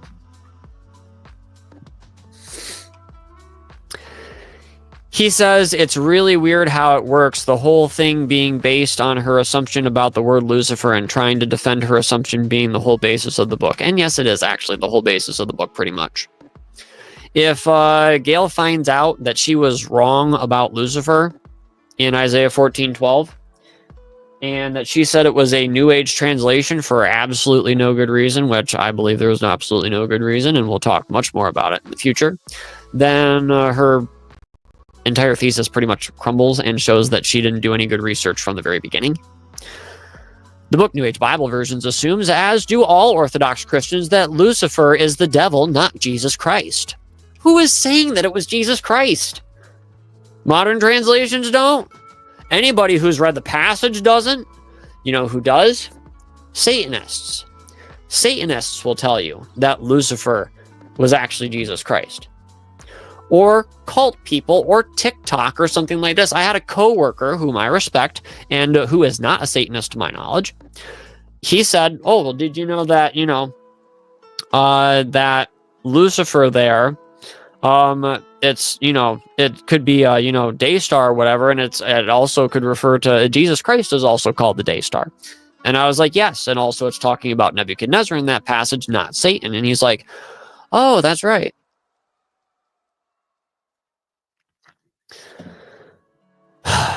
Yeah. So Lucifer is the devil, not Jesus Christ. Bold italics and all caps for some reason. As Joseph and new versions allow. I'm sorry, but I don't allow that passage to be Jesus Christ either. Because if you just read it, it's just too apparent. Nobody in their right mind, nobody that's actually reading Isaiah, not anybody that's not proof texting, can see that it's talking about an earthly ruler and it may have a double application to Satan. It's a historic Christian belief. Yes, it is. And Christians have believed that Jesus Christ is not Lucifer. But here's the thing. The Latin Vulgate says that the day star and the morning star in the New Testament, it translates both of those as Lucifer. Gail mentions that in her early tapes and stuff. And she also mentions it in All of Thy Word. And she's like, it literally translated means Lucifer rising. And it's like, okay, so Gail, you're going to tell me that Jerome and Catholics throughout the millennia have believed that Satan is Jesus? Is that what you're telling me? That anybody that read the Latin Vulgate would be like, well, guys, I guess the devil's Jesus now. Nobody would say that because they knew what the word Lucifer meant. Lucifer is what the Venus was called when it was rising, and it was called, I believe, Hesperus as it went down. It was considered to be male in its rising. It was considered to have a feminine gender on its way down. Look it up. And it's one thing that Gail won't tell you. She'll tell you that the corruption in the Latin Vulgate about Lucifer being in the New Testament, she'll tell you that that's a satanic New Agey translation, those dirty, evil Catholics like Jerome and stuff like this. She'll tell you that, but you know what she's not going to tell you? She's not going to tell you what the old Latin Vulgate says in those same verses. She's not going to tell you that. Yeah. Go look it up and tell me what you find. Because she praises the purity of the old Latin text just before her criticisms on the Latin Vulgate, and she never tells you what the old Latin said in those verses. Isn't that interesting? As Joseph and new versions allow, indeed. See my refutation in chapter 2. And by the way, I've spent more time in chapter 2 than most people alive. I made an audiobook of it.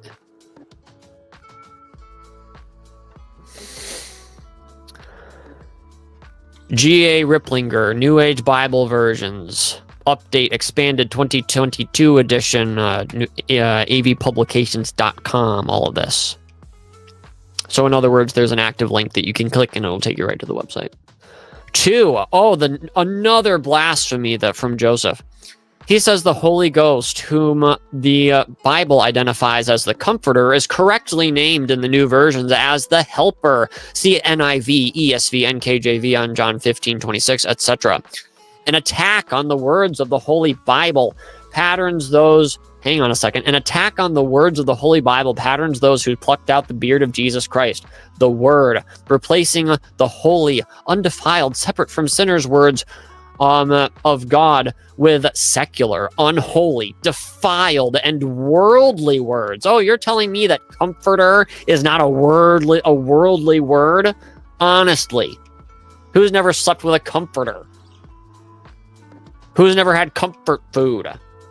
How were words used back then? Gail, did you ever look that up? Or did you just say, oh, I can't believe that they're changing it from comforter to helper? Did you ever look up what comforter meant in 1611? Did you ever look it up in the first English dictionary ever made?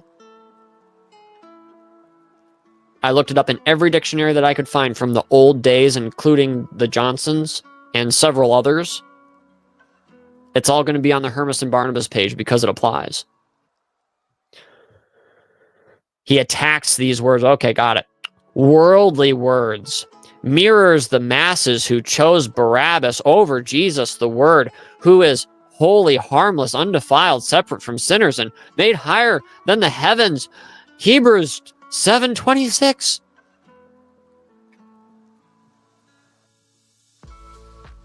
Really? So she's getting all preachy here. Okay, got it. The fact is that in 1611, comforter meant someone who helps. It would be defined today as a helper. If you look at the Greek and the Hebrew about it, Gail's going to say, oh, the dirty lexicons are changing to match modern versions. Indeed. How about if we ask a modern Greek what the word means? We're going to do that, Gail. You apparently know some of them, right? The problem is that we think when the King James Bible differs from a Greek lexicon, we think, oh, the King James Bible is right and the Greek lexicon is wrong. We don't even consider that maybe the English word has shifted meanings over the course of 400 years. Peter Ruckman did the same thing with replenish versus hang on. Replenish versus, what do they say? Fill, I think, in modern versions. In Genesis, where he's like, oh, the King James Bible gave us an advanced revelation that proves the gap theory. No, it doesn't. Replenish didn't even mean to fill again, as Kent Hovind mentions in his creation science seminar. It didn't even mean to fill again until, what, 1850 is when that definition entered the dictionary? Isn't that fascinating?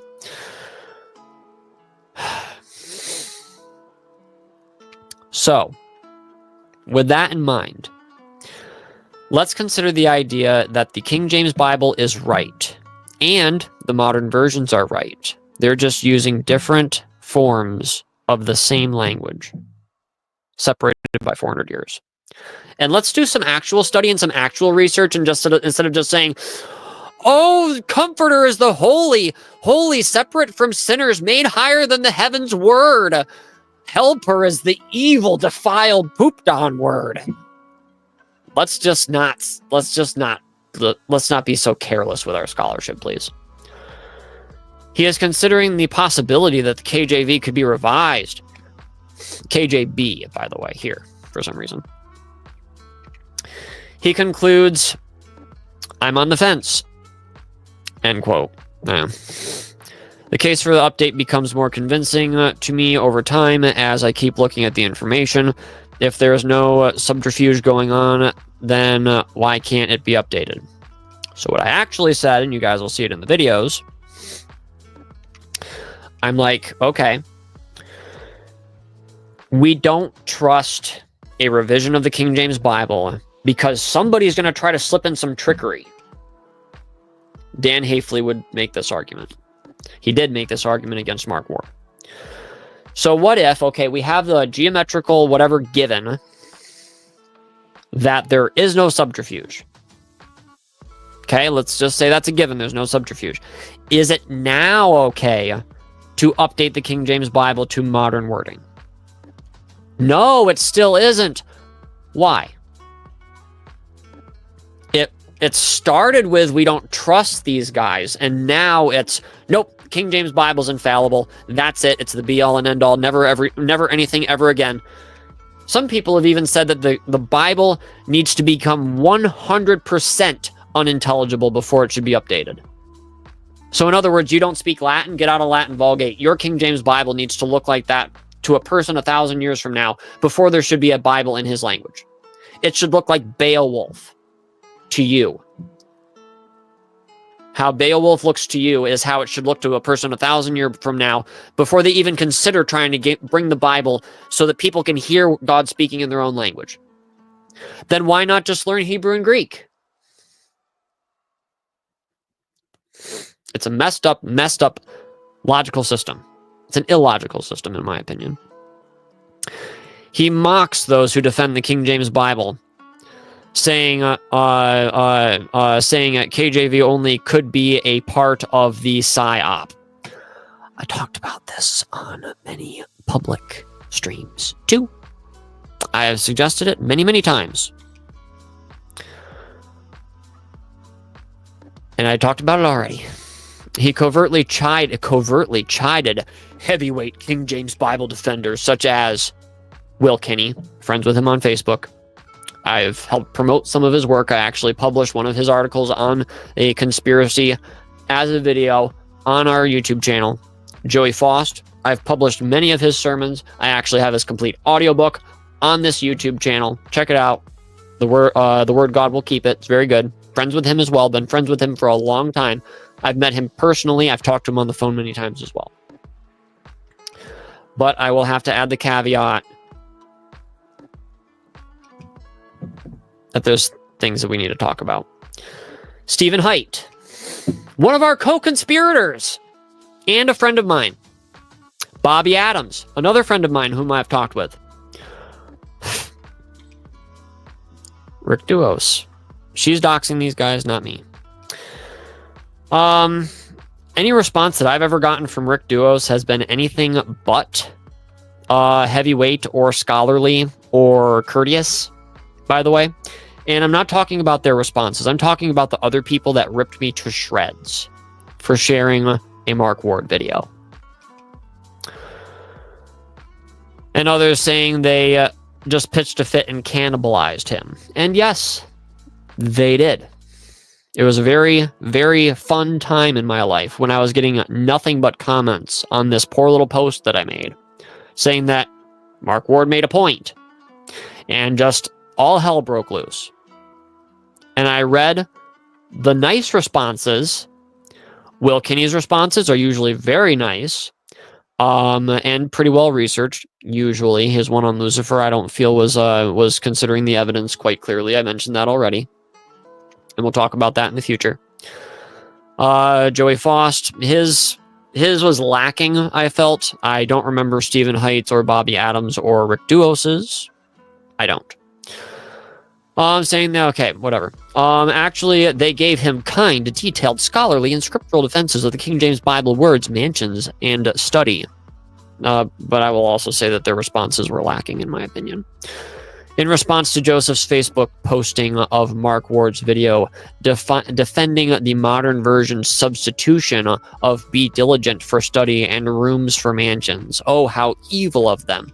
She doesn't actually prove them wrong. She never has. She never will. He says, I had posted a couple of his videos, Mark Ward's, before I even sent him a friend request. And lo and behold, he leaves a comment on one of my posts that I made of his video, and one where I was kind of cannibalized a little bit by a couple of people.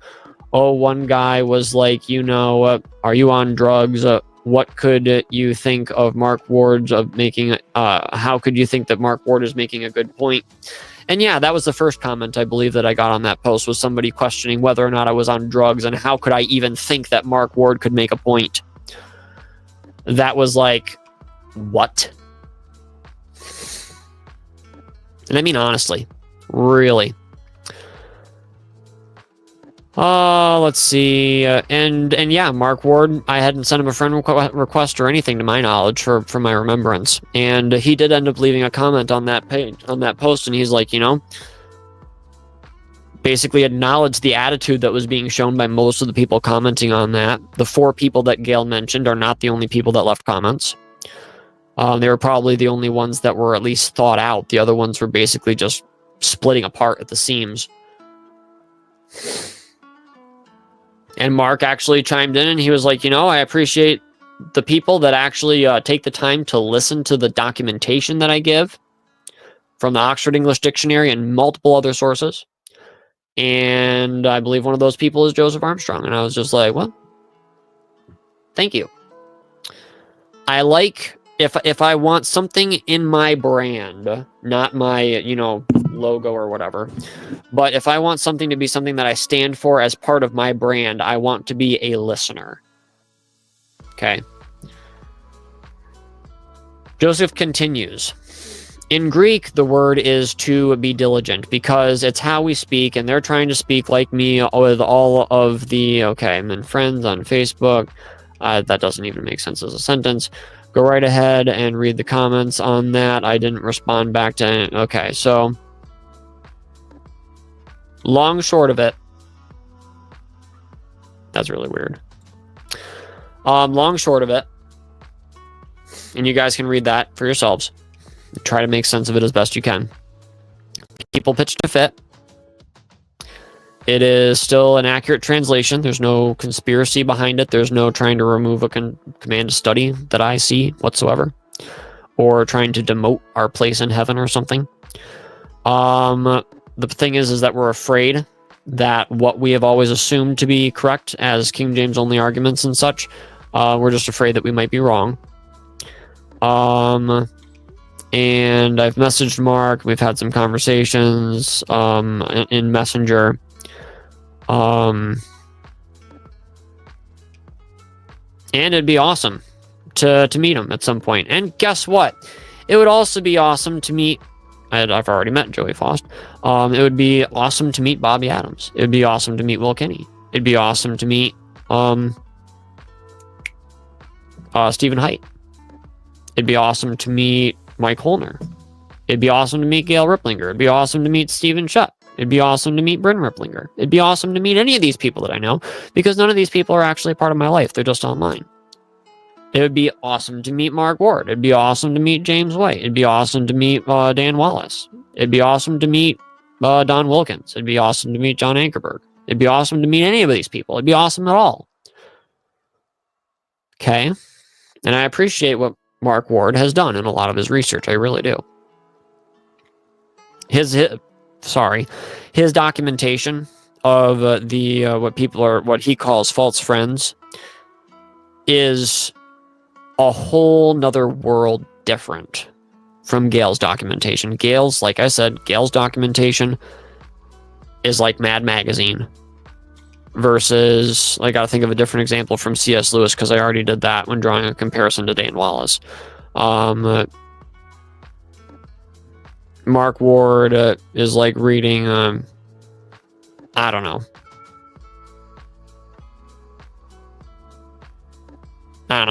Tim LaHaye.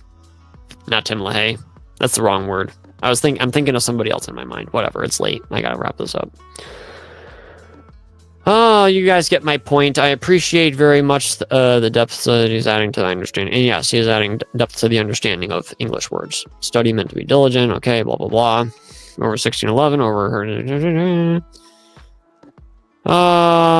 Yeah, because King James would have understood study as to be diligent, because that's how it's defined back then. I am not committed to the argument that they removed a command to study. Gail is committed to that argument. I'm trying not to commit myself to any argument, FYI, because when more information comes, changes need to be made to the views, in my opinion. If in 1611 mansion meant rooms or a dwelling place, there's no problem. Because mansions is not a holy, undefiled, separate from sinners, blah, blah, blah word versus rooms, okay? The Bible uses both. So if you replace it with rooms, if they mean the same thing, what's the big deal? The problem is that Gail has worked this whole thing up into thinking that the King James Bible basically is 100% perfect and inspired, and to question it or change it at all is a cardinal sin. How did we get at this point? I don't even know. He agrees with KJV critics regarding Psalm 12, 6 and 7, the verses that promise God will preserve the words from all generations. For all generations. He says, oh, by the way, Gail, what other generations had it before 1611? So Sam Gipp just really has quite an issue. And so do you. This is not referring to the words, but the them in verse 5 is what I say. Here's what I actually said. And I'm pretty sure the streams will bear this out. If I remember correctly what I said.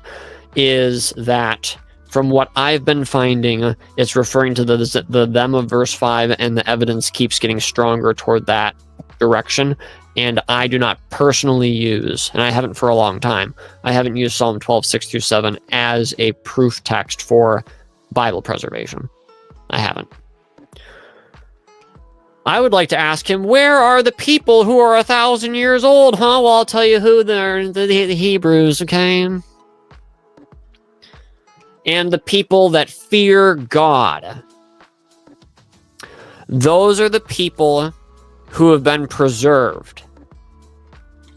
We're not talking about somebody necessarily, maybe double application there.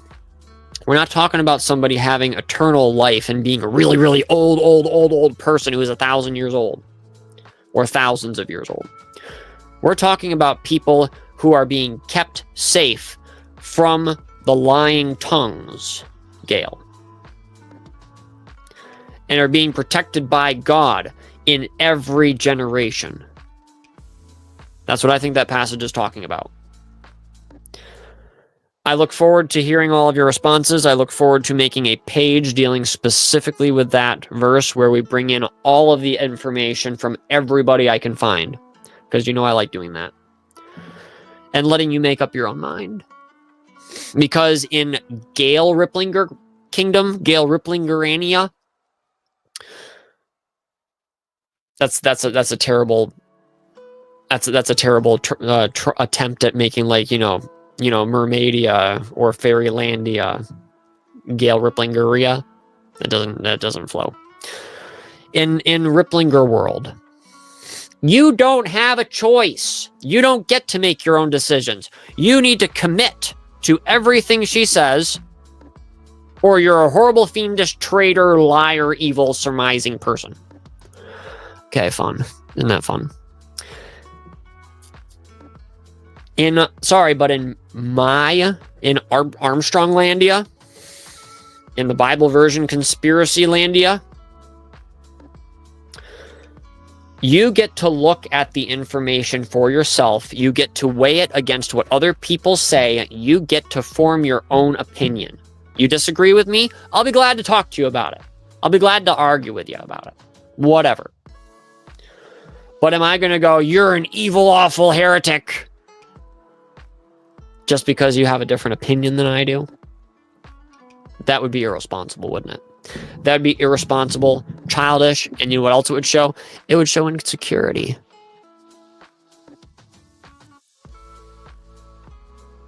Not a lot of people use the word insecurity in connection with Gail. But with her building up this absolute infallible case on the King James Bible, and with all the situations that she's found in her life, and her response to criticisms, it shows a good deal of insecurity, which probably relates to her personal life. I don't know this, but Gail, I don't know what you've been through in your life. I live hundreds and hundreds of miles away from you. But whatever has happened to you, whatever trials, whatever betrayals you've felt, whatever has happened to make this a reality, I am sorry.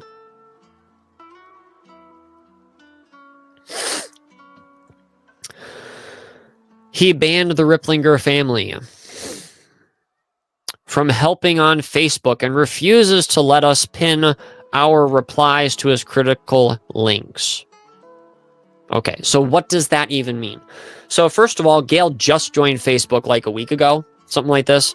I left a few benign comments, and immediately she set it to, you can't make any comments until you've followed this for 24 hours, which I left them within 24 hours, so everybody else didn't get to make comments anymore. And then she blocked me after she figured out how to do it, apparently. So Gail has no idea how Facebook works. I did not ban the Riplinger family from helping on Facebook. They still helped.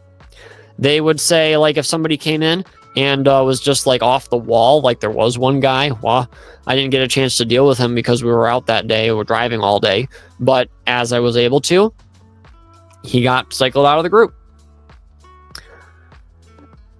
And they helped by saying, hey, this guy needs to, get booted. This guy is unhinged. And I was just like, yeah, He does. Banned the Riplinger family from helping on Facebook. No, I just took away their admin hats. And refuses to let us... Us? Who's us? You weren't on Facebook. You aren't even part of the group, Gail. Refuses to let us pin our replies to his critical links. So you can't pin them to the top of the Friends of Gail Riplinger group. Okay. Boo-hoo. Make some comments on there then. And if you want me to pin something, ask.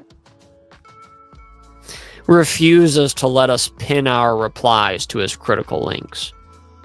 You can't pin unless you're an admin. And if you've lost your admin status, as far as I'm aware, your pins come down too. So my goodness, I don't remember refusing to let them pin their critical links or whatever. Please. If I did, though, I apologize. Let's work this out. Joseph began posting anti-KJB, anti-KJB Defender, GIP, and anti-Riplinger videos on his on the Facebook page. That would be the Friends of Gail Riplinger group, I believe. Where he has lured over 1,000 folks under the premise of promoting the King James Bible and sharing interest in my books. No, I didn't lure them. They joined voluntarily. I started this group on October 29th, I believe, 2016, the year before I got married. 8 years ago. I was a full, 100% full-fledged Gail Riplingerite back then. In the last year or so, I've been finding some things, and then in the past few months, when I've started examining chapter 40, the final Bible, the disillusionment has been overwhelming. And yeah, the internal struggle with the Friends of Gail Riplinger group, anybody that's watching this that's part of that group, you can read all about it. There's plenty of posts in there. Joseph began posting a blah, blah, blah, blah, blah. Lured over 1,000 folks under the premise of promoting the King James Bible and a shared interest in my books. Yes, and yes, we actually were. He originally invited my daughter and son-in-law to be admins on the site with him to justify using the name in the title to attract members. No.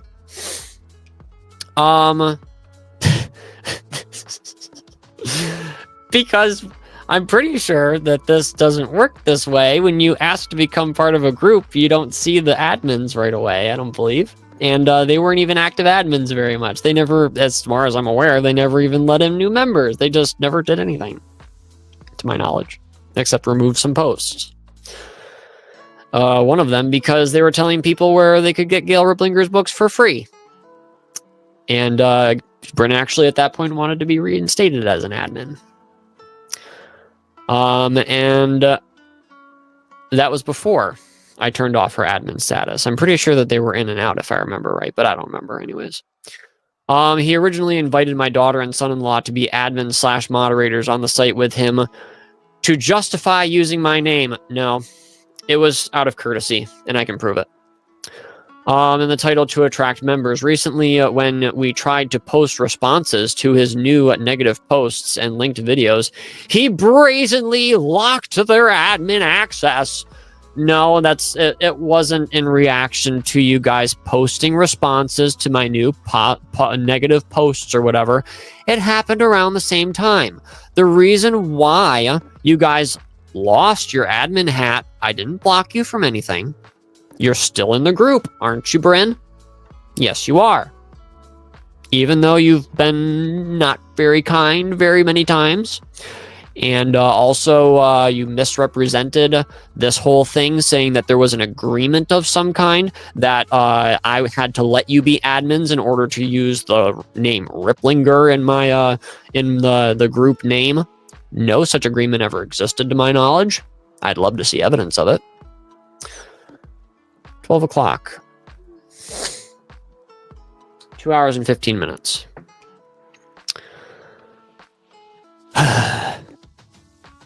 justify whatever.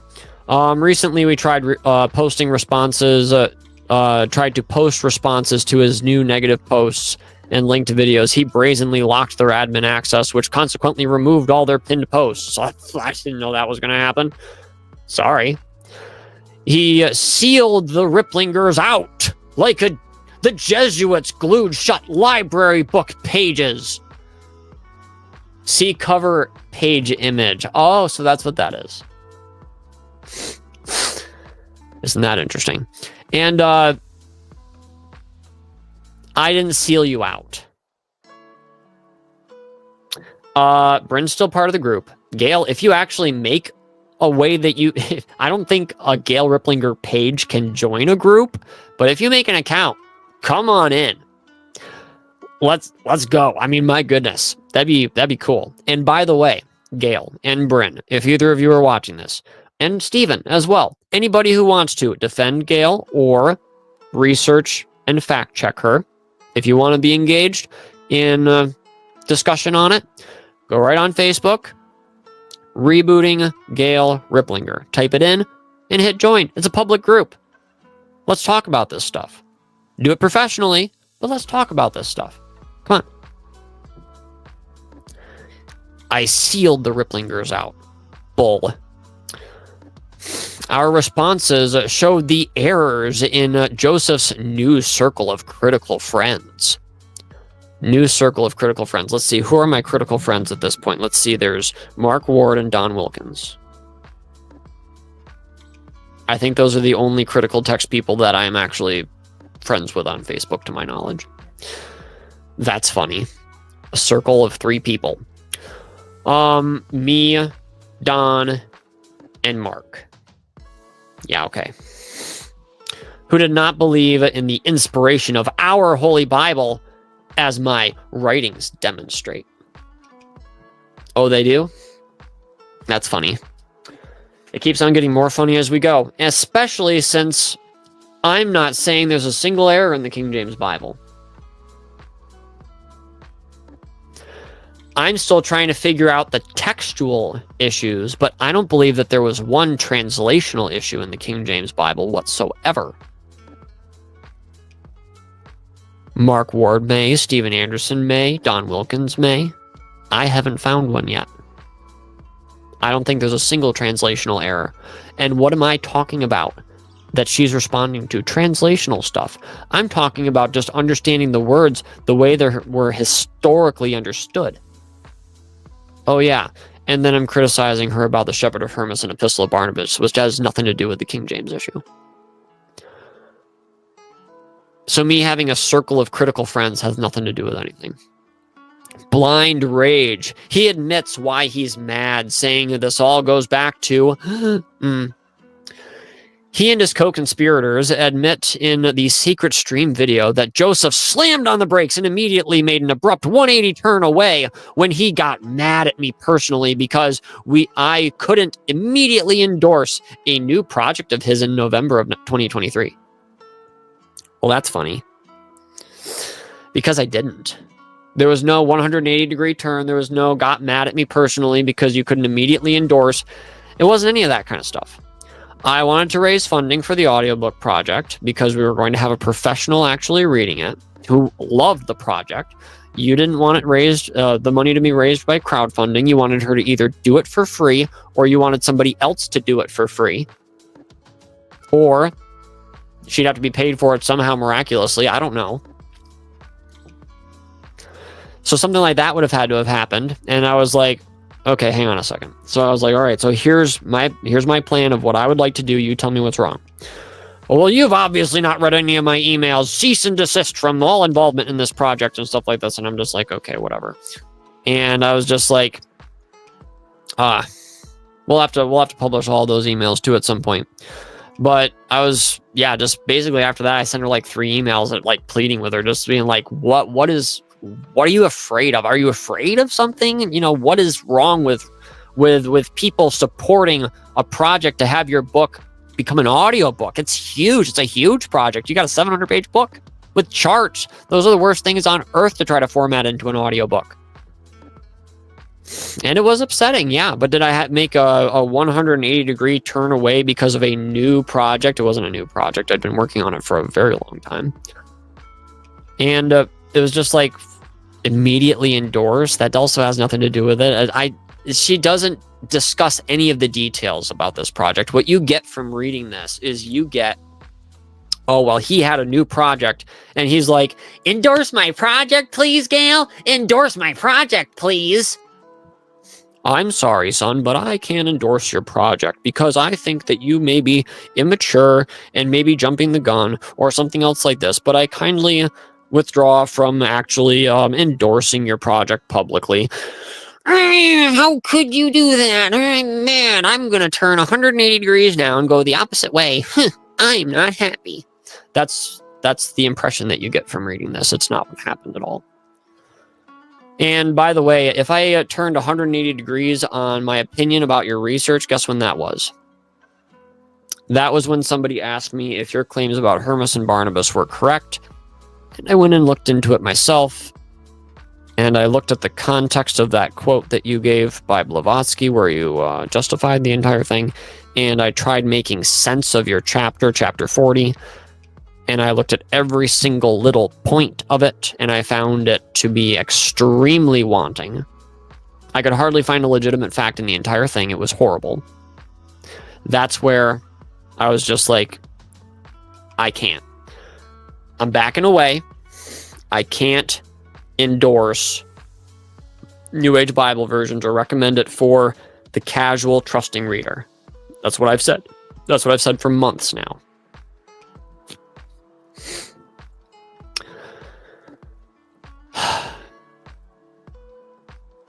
Anyways. Let's see. I previously had some unsettling and bad faith experiences with Joseph. I'd love to know what those were. And there probably were. I was a young, stupid kid, and I certainly was. I trusted somebody I shouldn't have trusted, too. They made me question his maturity, stability, integrity, and discernment. I have tried to help him over the years, and you have, and I appreciate it. Just as I have thousands of others, and I'm sure you have, as I am able. And yes, your ability, I'm sure, as an older person and a widow and stuff like this, I'm sure it's hard, and I appreciate what you have done. In return, he misinterprets and misrepresents our communications. Okay. So at least one part of our communications is going to be public. That's the entire thing surrounding this controversy with the Shepherd of Hermas and such. All of that is going to be public so that people can read it. It's going to be on the Hermas and Barnabas page. So that's where that'll be.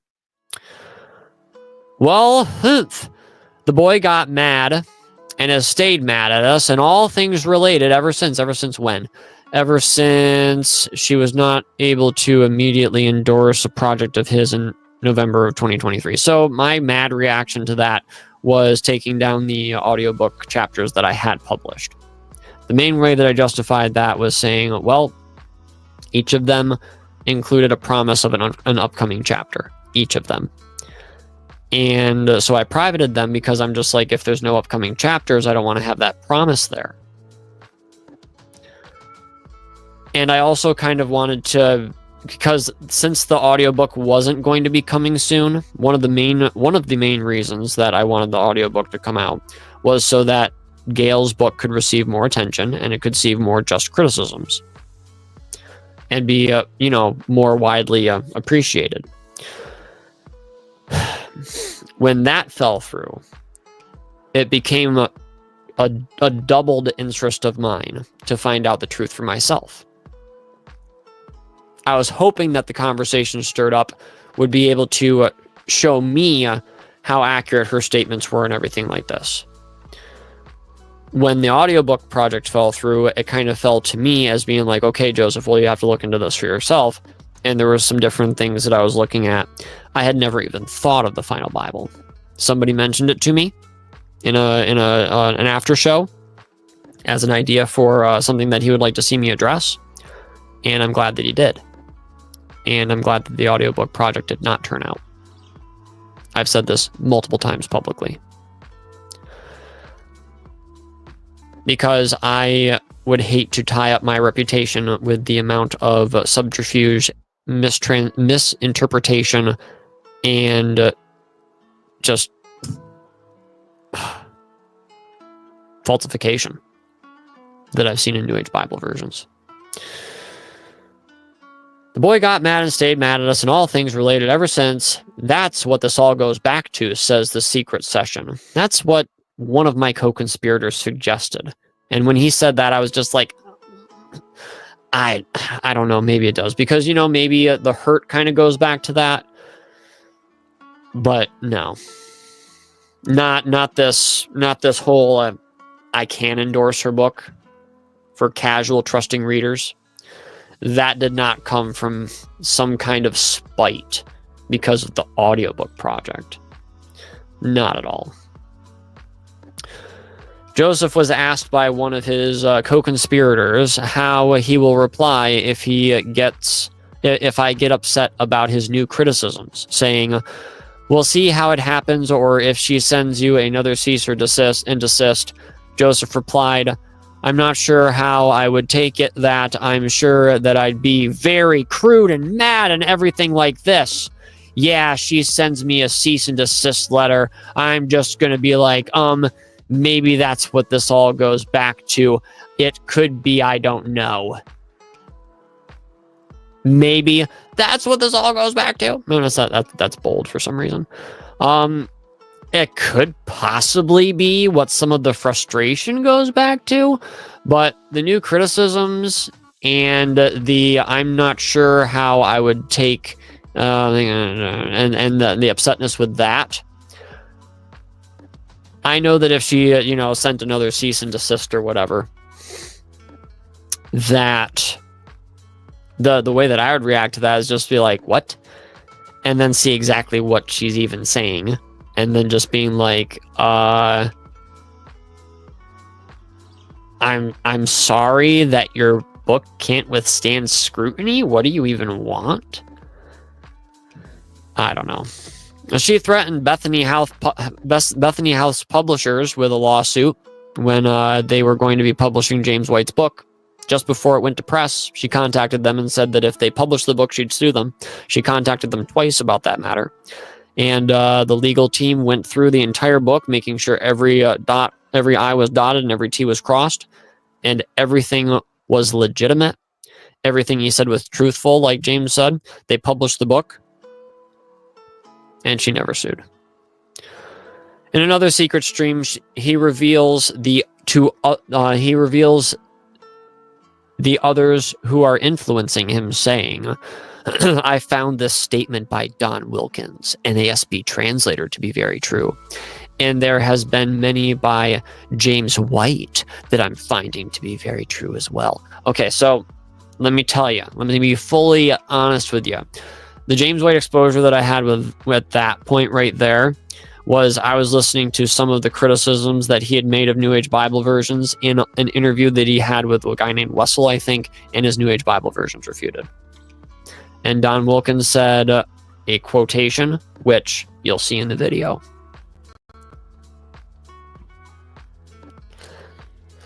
Joining James White's circus and his distorted house of mirrors, Joseph reflects him perfectly, caving in all the right places. Joseph spouts his new views. Okay. New Age Bible versions is causing Christianity harm. I did say that, and I believe it. Why do I believe it?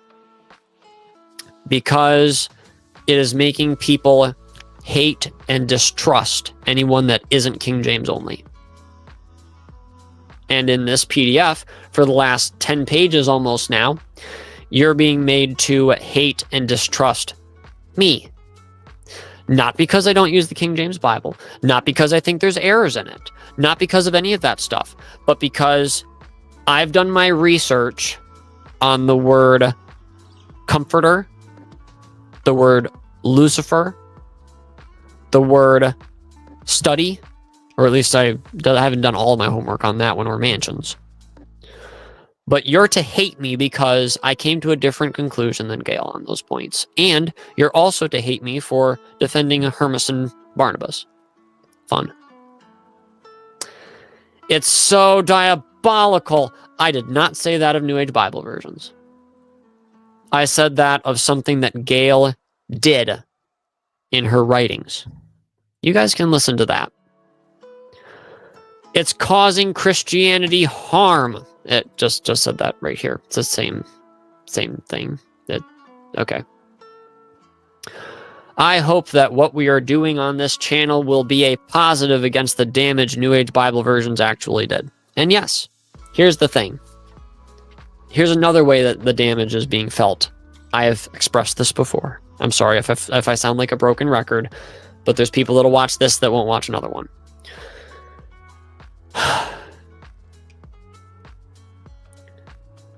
If Gail was right on everything that she did, the documentation doesn't add up, and that's very sad. When somebody goes to check her documentation, even if she is correct in what she's saying, the documentation doesn't add up. Somebody goes and looks at that documentation, they go, wow, this is awful, which it is. And you just go, this author is irresponsible and dishonest. So you look at that and you go, wow, these stupid King James only people, they can't even be honest defending a Bible that they believe. And they just, it hurts the idea that there is a conspiracy, which I still believe there is, behind the modern Bible translations and the modern Bible translation controversy. And I'm still working on pinning all of that down.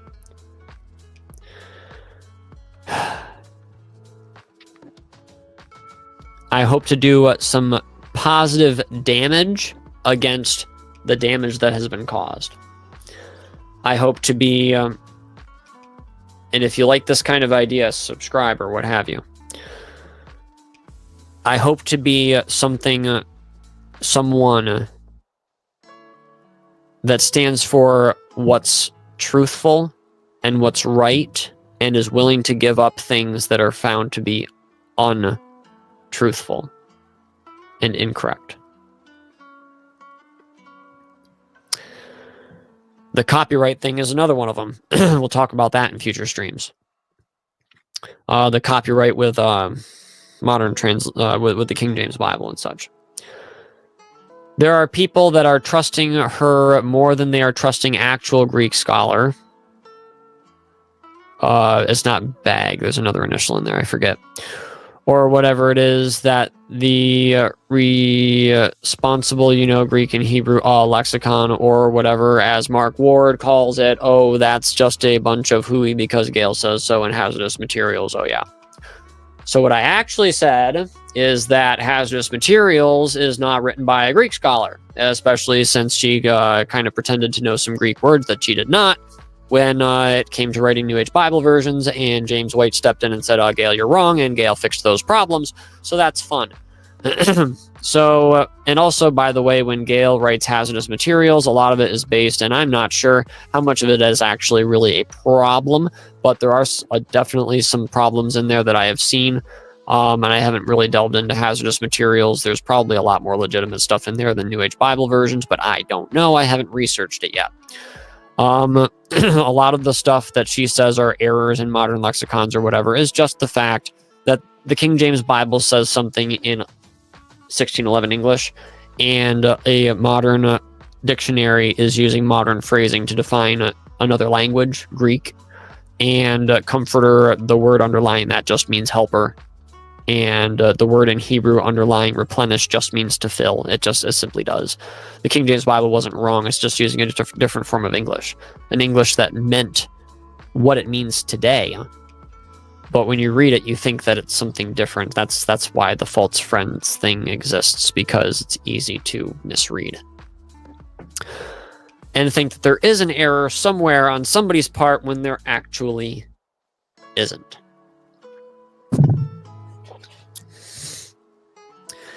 He defends KJV critic and critical text advocate Mark Ward and his use of the corrupt Bar, Ardent, and Gingrich Greek lexicon.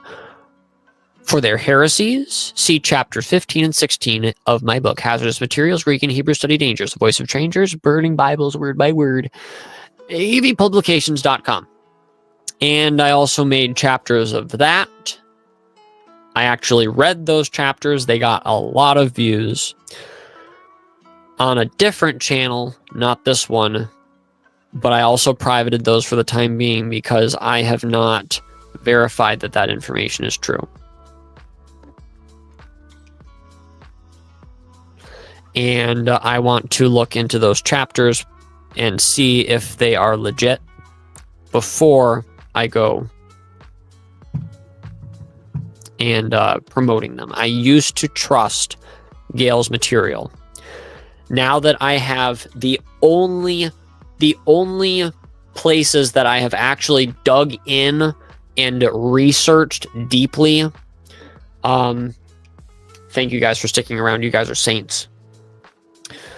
There are only a few places where I really dug in. The Hermas and Barnabas thing, the Comforter thing, it was super easy. I didn't, barely an inconvenience. That I wouldn't really say that I dug into the Comforter thing, but I think I've reached the end of that discussion. Lucifer, the Westcott quote on infallibility, that I still have to do a little bit more digging on, but that also just a big problem. So basically every time where I've poked New Age Bible versions, it's just turned out to be a wall made out of paper, and my finger's gone right through, my arm's gone through, and my head's gone through. I've just basically fallen through this paper wall, and it doesn't seem very supportive, and I have a hard time leaning on it anymore, because every time I've poked this soggy, sagging wall of New Age Bible versions, it's just kind of not held up. So that makes me pause about saying, hey, everybody, lean on this wall, lean on this wall, lean on the same architect, same interior designer did this wall. Hazardous materials wall. Yeah, you guys lean on that one all you want. Yeah, in all of thy word. Yeah, lean on that one. It's really good. The problem is that every time I've poked it, the wall has not been, there's no studs, there's no nothing. You just break through and you fall out on the other side of the building. So with that being said, you can understand why I would hesitate in promoting anything by Gail at this point. It's not because I'm mad about some audiobook project, not at all. It's because what I'm finding is a huge turnoff, repulsive. I don't know what else to say. 5. This is, I believe, the last one. The last major section. Restoration. Secret stream transcript starts way down here. On page, about halfway down, page 14. Do I still have a cat? I do still have a cat under the table. Let's see. I'm trying to think of how I can make this one shorter. Let's see what I can do. We've got a lot more to talk about as far as these things go, and we'll come back to a lot of these points. Hermas, Barnabas, and Joseph, the 3 blind mice. He vents his blind rage by creating a web page project to defend the Shepherd of Hermas and the Epistle of Barnabas. She always says Shepherd of Hermes, by the way. That's not how you pronounce it.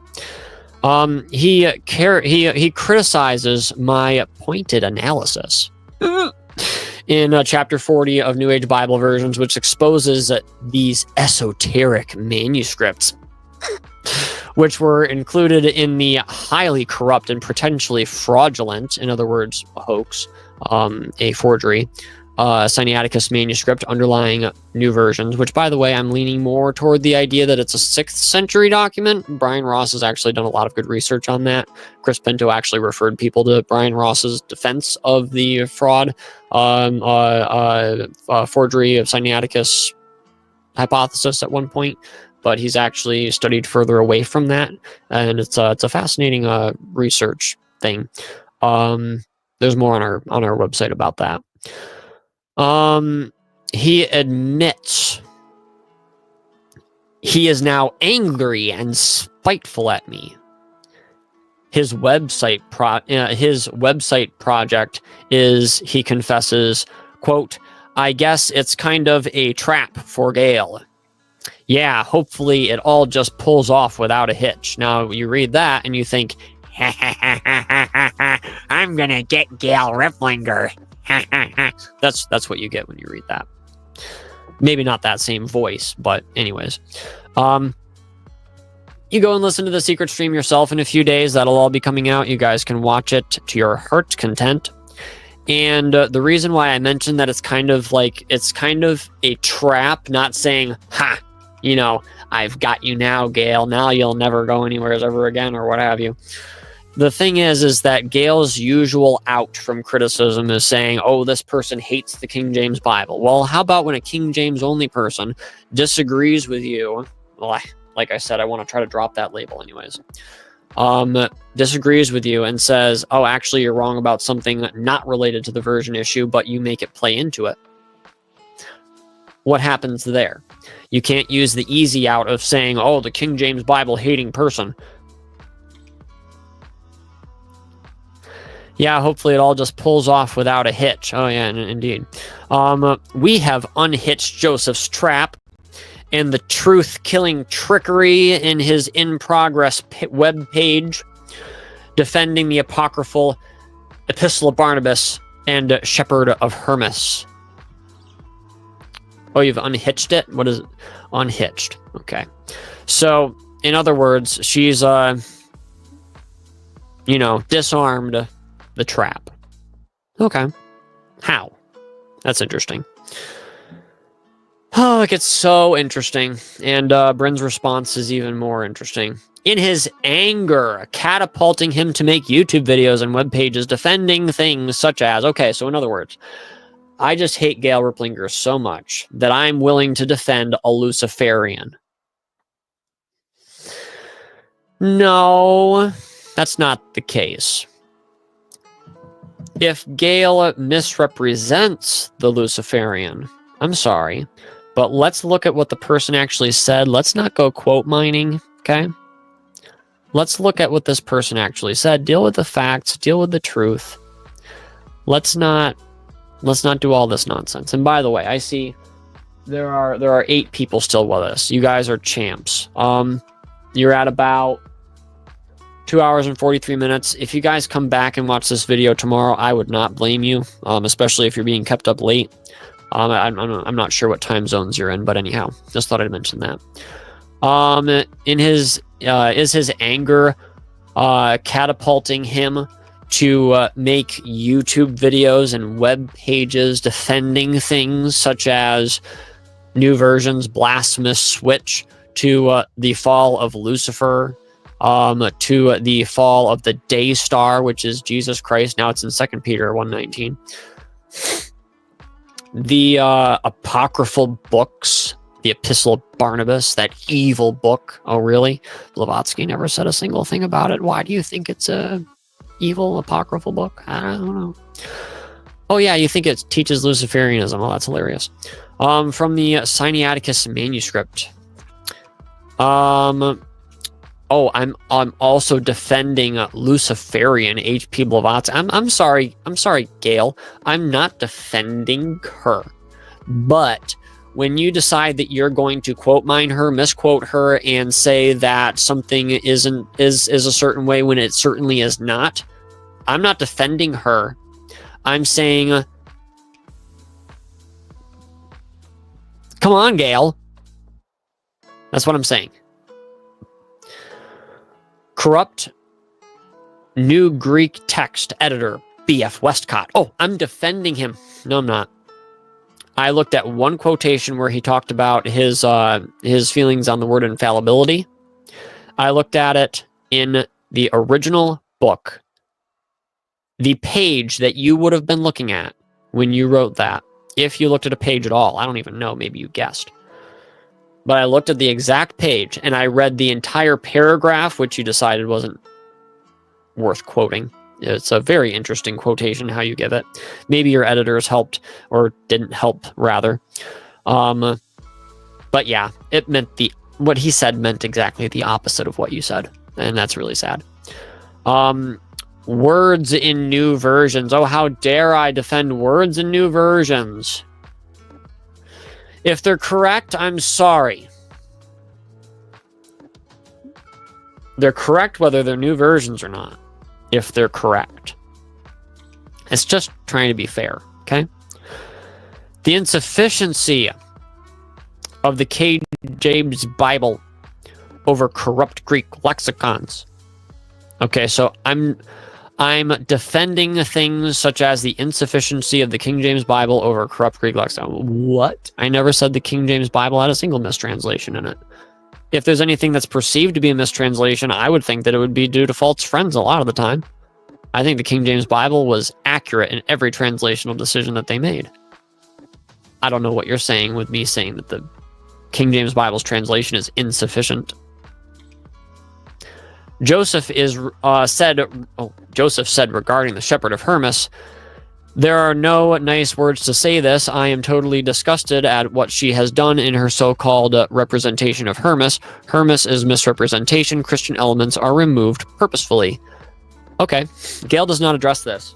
But when you actually listen to this and you get to that part of the statement, you'll have some context before and some context after of examples that I give that she does not address in here whatsoever.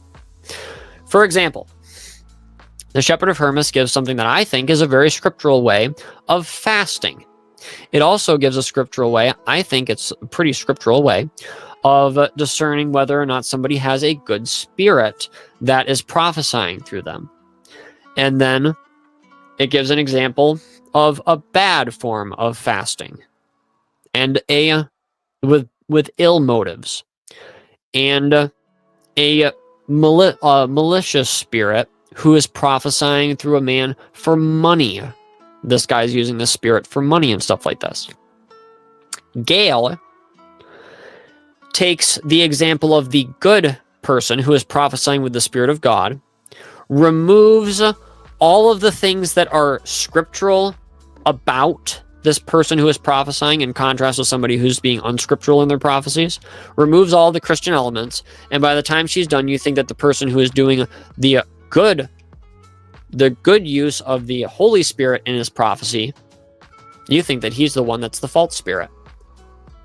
And she also removes everything that the shepherd of Hermas says, which agrees with the Bible on how to fast.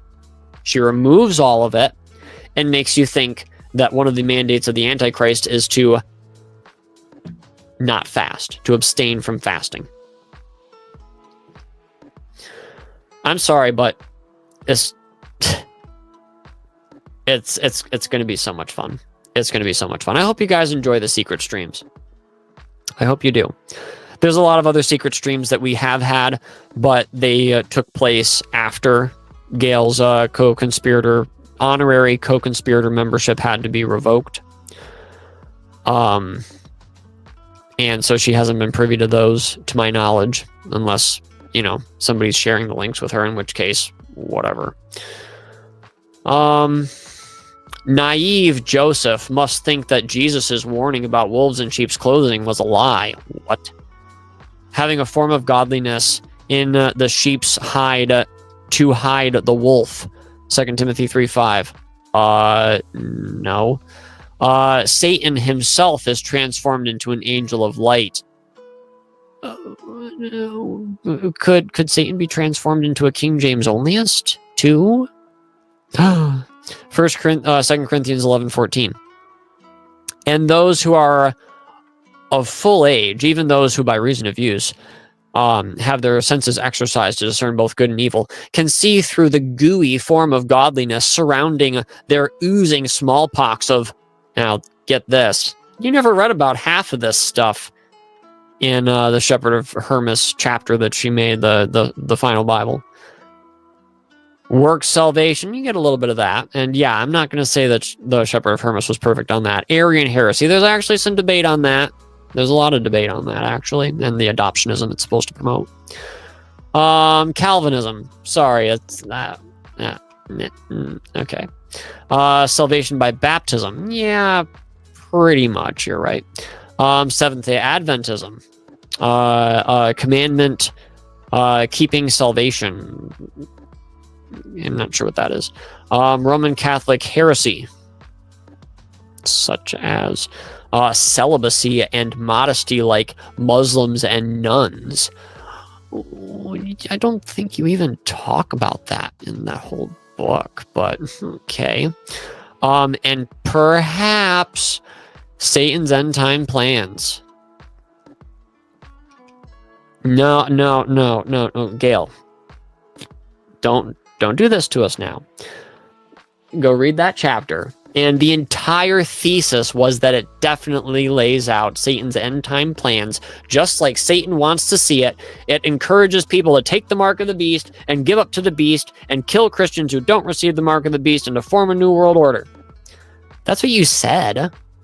That's what you wrote. Read the 12 Mandates of the Antichrist sometime. They're absolutely ludicrous. They have no place in the Shepherd of Hermas. They're made to have a place in the Shepherd of Hermas because you're... Duh. It just worship female virgins. That was one too. That was just like, you've got to be kidding me. For complete details. Wait, I'm skipping. Like all New Age esoteric materials, these added books redefine normal words such as virgin. Oh, they do? It redefines those words, does it? Well, how does the Shepherd of Hermas define those virgins? It defines them as the spirits of God, the fruits of the Spirit, love, patience, chastity, all these different things, that it defines itself. I'm sorry, Gail, but the Shepherd of Hermas leaves very little room for your interpretations. It gives most of the interpretations itself, like hands them to you. It's going to be fun when that page comes out. For complete details, blah, blah, blah. You can see the Joseph Armstrong's requested response. He had pretended that the chart in chapter 40 of New Age Bible versions had misquoted the source. Actually, no. There are...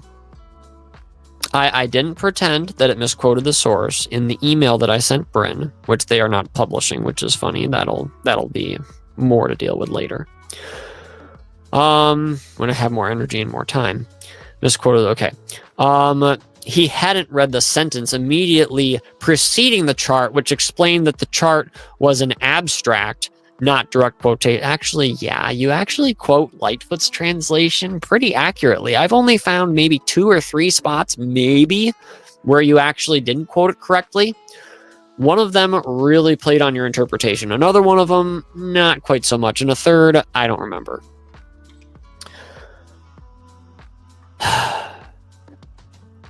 But I'm not saying that you didn't accurately quote it.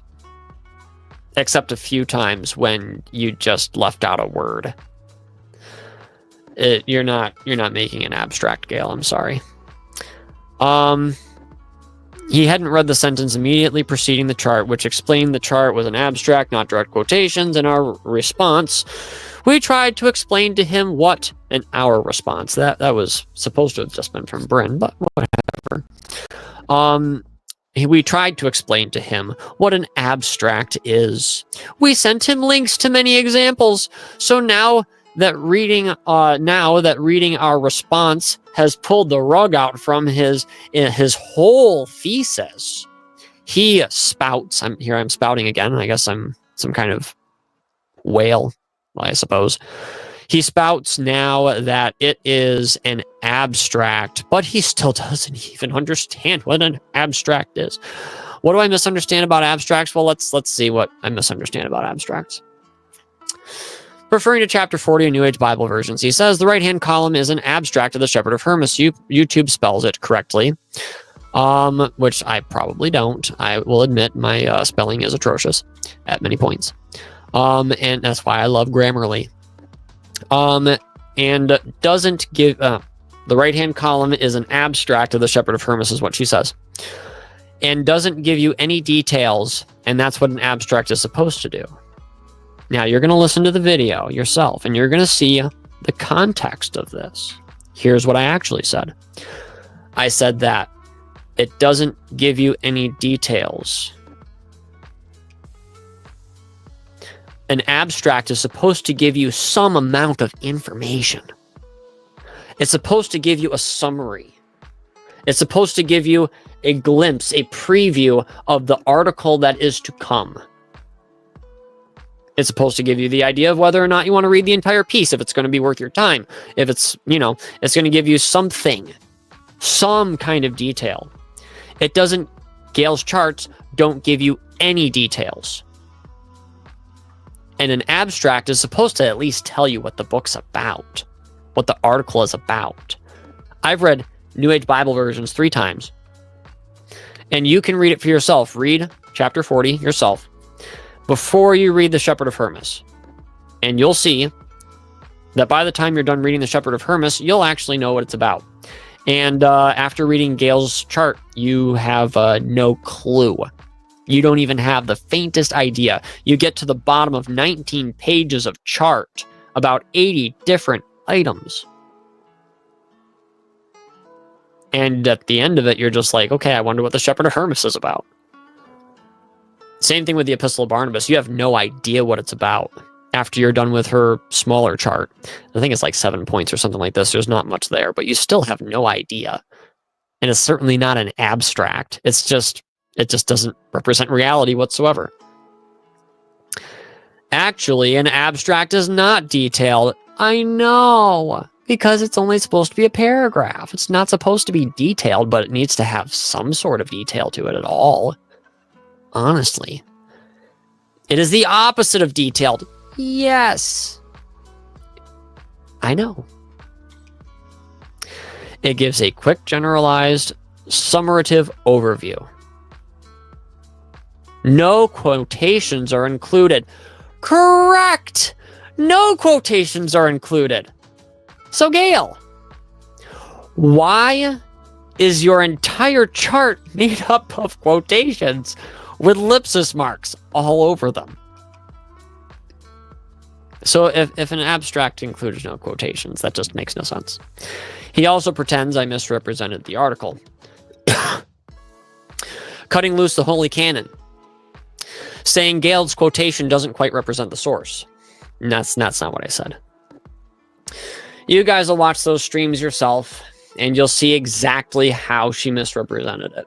We include the page that she saw, that she referenced from the U.S. World and News Report, and we'll give you the article that she missed from Phoenix, that the same month or the month after that meeting actually took place, much closer to the actual occurrence, and it totally blows this whole idea about, if you think you have everything in your Bible that you need, we don't think that's true. You know that? She left out a key part there. I misrepresented nothing at all. The quotation actually says, Gail, if you think that you have everything in your Bible that you need to reconstruct Jesus, we don't think that's true. The Scholars Seminar, the Canon Seminar, wanted to get a Scholars Canon together where they decided which books out of the entire body of literature that mention the name Jesus Christ are actually useful in constructing a historical Jesus. That was the question of the thing. The U.S. World and News Report obviously has an axe to grind against the canon of Scripture, and they greatly they greatly misrepresented it themselves out of proportion, so you're going off of that article too. You should have gone off of the other one that was from, I believe, the Phoenix. Oh, I can't even remember. It's been so long. It'll be on the Hermas and Barnabas page. I misrepresented nothing at all. I used the word canon in the immediate context he is misrepresenting. Oh, indeed. The Canon Seminar, they want to add books to the Bible, and the first thing we want to add when they say that, if you think you have everything you need in your Bible, we don't think that's true. You forgot to tell us that it was has nothing to do with adding books to the Bible. It has everything to do with trying to reconstruct a historical Jesus, which is everything that the Jesus Seminar is supposed to do. We already knew this. I misrepresented nothing at all. I used the word canon in the immediate context he is misrepresenting. What does the word canon even have to do with anything? Does he know that the word canon refers to the finite list of accepted books of the Bible? Yes. That is what chapter 40 is about. No, it's not. That is also the title of the article. Okay. I have read extensively the writings of the Jesus Seminar reprobates. I write nothing based solely on a magazine article, which is the depths of Joseph's research. Okay, Gail, here's the problem. Where did the Canon Seminar or the Jesus Seminar or anything else, when did they wield any influence over the biblical canon? I know that they question the canon an awful lot, but my goodness, Gail, if you're going to tell us that they said that we're going to add books to the Bible, we're going to take out the book of Revelation, you're going to read the Shepherd of Hermas and the Epistle of Barnabas from now on, all this stuff. Where did they say it? And if you're going to use that quotation, could you at least give us the entire quotation so that we know that it's not talking about the canon? It's talking about if you think that everything in your Bible that can be used to reconstruct Jesus, you think that all of it is in there? We don't think it is because they're using other historical documents and some apocryphal books. I would love to see or read or hear or anything that the Jesus Seminar wrote about the Shepherd of Hermas or the Epistle of Barnabas.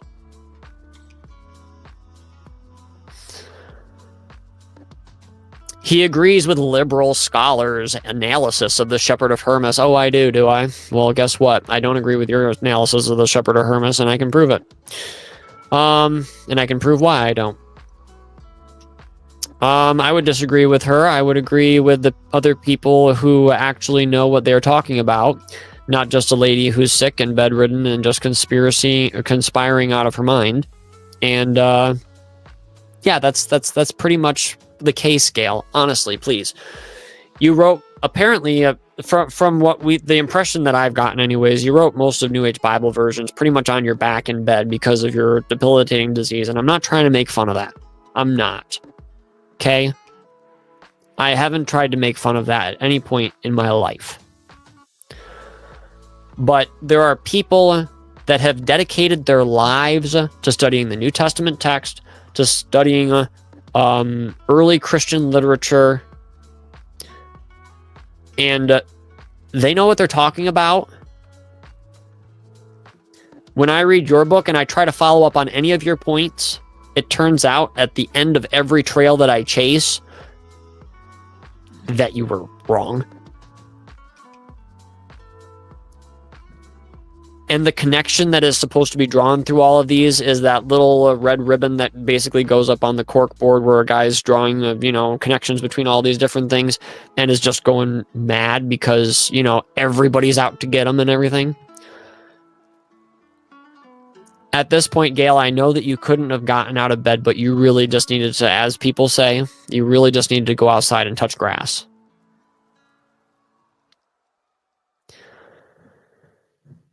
You said that I was an Illuminati-controlled sex slave in a different secret stream. Make up your mind, Joseph, or are you the one conspiring out of their mind? Okay, Gail. Like I said, I don't actually think that, but do you know what leads to this kind of paranoia? In some people, SRA, dissociative identity disorder, paranoid schizophrenia. It's not a choice between the two. It's not either or.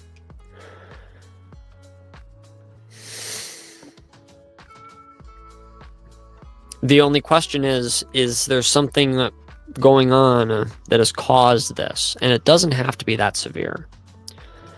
Just the fact that I've heard, and I think Bryn talked about this, that your father was an alcoholic, and that I think he left your mom for somebody else. Or I forget how it all worked out. I don't remember, so don't quote me on that, guys. But whatever happened in Gail's life to actually make her this paranoid about everything, there has to have been something that led to it. People that don't have the foundational trusts being violated like that, people that don't experience that at a fundamental level, especially in their formative years, don't generally grow up to be this paranoid.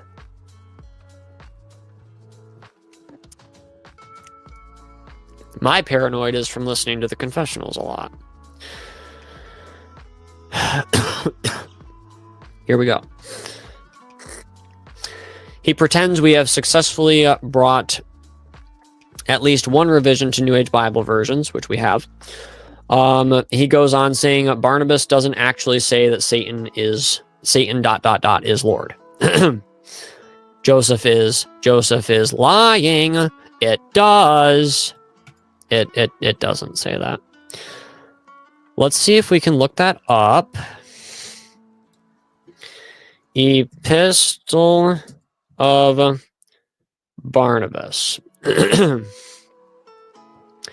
we're going to go to early Christian writings. And we're going to look up Satan. Barnabas 18:1. Right.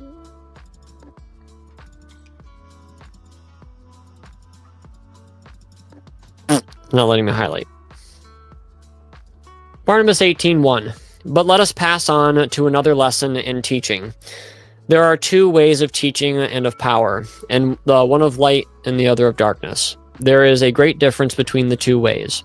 For on the one is stationed the light, giving angels of God; on the other, the angels of Satan. The one is the Lord of all eternity, from all eternity unto all eternity, whereas the other is the Lord of the season of iniquity that now is. Then this then is the way of light. If anyone desiring to travel on the way to his appointed place would be zealous in his works, the knowledge then which is given to us whereby we may walk therein is as follows: Thou shalt love him that made thee, thou shalt fear him that created thee, thou shalt glorify him that redeemed thee from death. Thou shalt be simple in heart and rich in spirit. Thou shalt not cleave to those that walk in the way of death. Thou shalt hate everything that is not pleasing to God. Thou shalt hate all hypocrisy. Thou shalt never forsake the commandments of the Lord. You guys keep reading, my goodness. That capital letter right there, that made Gail think that it's saying Satan is Lord. Satan ... is Lord. And then she changed it, she updated it to God is Lord, Satan is Lord. Still didn't help. The thing is that the Epistle of Barnabas is very clear that Satan is the enemy. Gail takes the capitalization of that word to say that Barnabas is an advanced form of infiltrating Satanists, trying to teach Satanism to people. That didn't sound like Satanism, but of course to Gail it is. Problem. Every translation that I found of this book that is not Lightfoot's says that Satan is the lowercase r ruler. So, sorry, Gail, this capital letter has nothing to do with Barnabas being a Satanist. And actually, if anybody's a culprit, it would be J.B. Lightfoot. And you have one little rock to throw at him in chapter 41. That is that he thinks that the voice above the mercy seat was performed by magic. Oh, that's a good one. I looked up where Blavatsky made that reference. Gail went that far. Did she go to find where Lightfoot actually mentioned that? You can find it. Did she find it? Did she look for it? Did she bother? I will tell you that when I found what Lightfoot actually said and compared it to what Gail and Blavatsky apparently wanted him to say, it didn't pan out. And it was very revealing. So, that'll be on the Hermas and Barnabas page, and we'll talk about it in future videos. Oh, I'm getting tired. We'll have to get to the end of this restoration thing. I'm getting tired. I just want somebody else to read this for me. All right, Joseph is lying. No, I wasn't. It does. No, it doesn't. Barnabas clearly communicates his view that he believes Satan is Lord. No, he doesn't. We dropped nothing. Yes, you did. We just saw it. We tried to help him by explaining or expanding the quote, which you didn't really expand it very much, did you?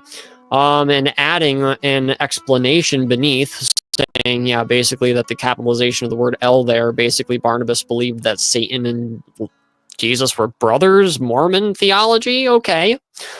We tried to help him, for others are reverse, okay. And for others who are unversed in the minutia of this cultic theology, he doesn't know. He didn't show us anything except his shallow understanding of Mormonism and Luciferianism. Oh, okay, gotcha. Referring to his in-progress webpage promoting the Shepherd of Hermas, I'm not promoting it. It's basically like, okay, you sin, you repent, okay. You sin again, oh, nope, you can't repent anymore. That's unbiblical too, but that's in the Shepherd of Hermas. I'm not defending it. He boasts when it all goes when it does go public, it's going to be a sad day. And I didn't say that lightly or boastfully. You can see it in the streams when you watch them. Sad for him, I'm afraid, as he begins the very first line misspelling shepherd as shepherd and continues throughout. Oh, it's going to be so sad for him. Fun. And I've already fixed those. My mistake. And like I said, I'm not a champion speller. He admits his paper. Okay. That is probably going to get a lot of flack from a lot of my friends. Yeah, it probably will. But the problem is that it's going to be documented to the hilt. It's probably going to be about 10 times longer than the Final Bible, probably more than 10 times longer than her chapter, The Final Bible. And everything is going to be either photographed and shown to you, or it's going to be screen captured so you can look at it. And there's going to be links where you can follow up and do your own study. Check me and say, hey, Joseph, you made this mistake. Hey, Joseph, you want to add this? Hey, Joseph, we're going to work through this together. You guys are part of this journey. It's not New Age Bible versions being written in Gail's bedroom or whatever. And now it's released on the public. And now you need to believe it or you're a heretic. That's not what this is about. This is about you guys telling me where I'm wrong and for us getting to the bottom of our questions and asking the right questions. It's about being fair and honest and transparent. Something that Gail really struggles doing. Restoration. Remember, Joseph does not want his true sentiments to be known publicly. Hence, the secret stream. Oh, that's why I'm publishing them. That's right. He plans to continue his sheep's clothing and will deny his declensions. Declension.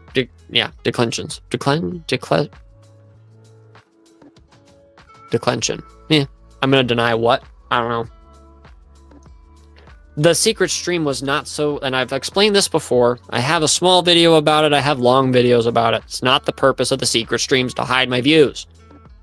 The purpose of the secret streams is for me to bounce my ideas off of people that I trust and that have good opinions and help and show them what I am finding as I'm finding it. Give them a deeper level because they are making a contribution to this project. You hit that like button and you're doing the same thing. You hit that subscribe button, you're making a contribution. When we get to 1,000 subscribers, it'll revolutionize what we can do with YouTube. The more the merrier. So yeah, if you're not subscribed, please do. It's free. There's plenty of free ways that you can actually support us on our website. You can check that out in our Join Our Mission page. All right. He plans to continue his sheep's clothing and will deny his declension. He said, keep things, basically, the way they are for now. And just kind of keep teasing it out, but not too heavily because it's just so far down the pike. Oh, I'm hiding things now. So here's the thing, what I actually said. I'm like, okay.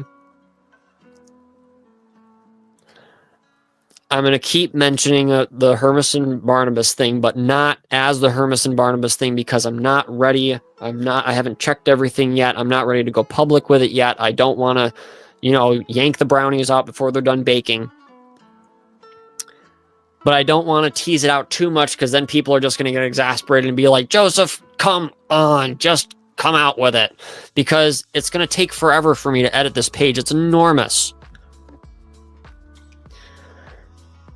He has amassed too many KJV-ONLY followers, and followers seems to be one of his main goals. Well, I'm sorry, when you're a YouTuber, you like when people subscribe because it helps you do things, and it's awesome to have people that subscribe to you. But, followers is not one of my main goals. I've been very clear that if I lose 99% of my subscribers tomorrow, it's not going to change the premise of this channel. The premise of this channel is getting to the bottom of things truthfully and transparently. And I'm sorry. I'm not gonna backpedal on the legitimate fact-finding mission and the research that we're finding and everything else like this.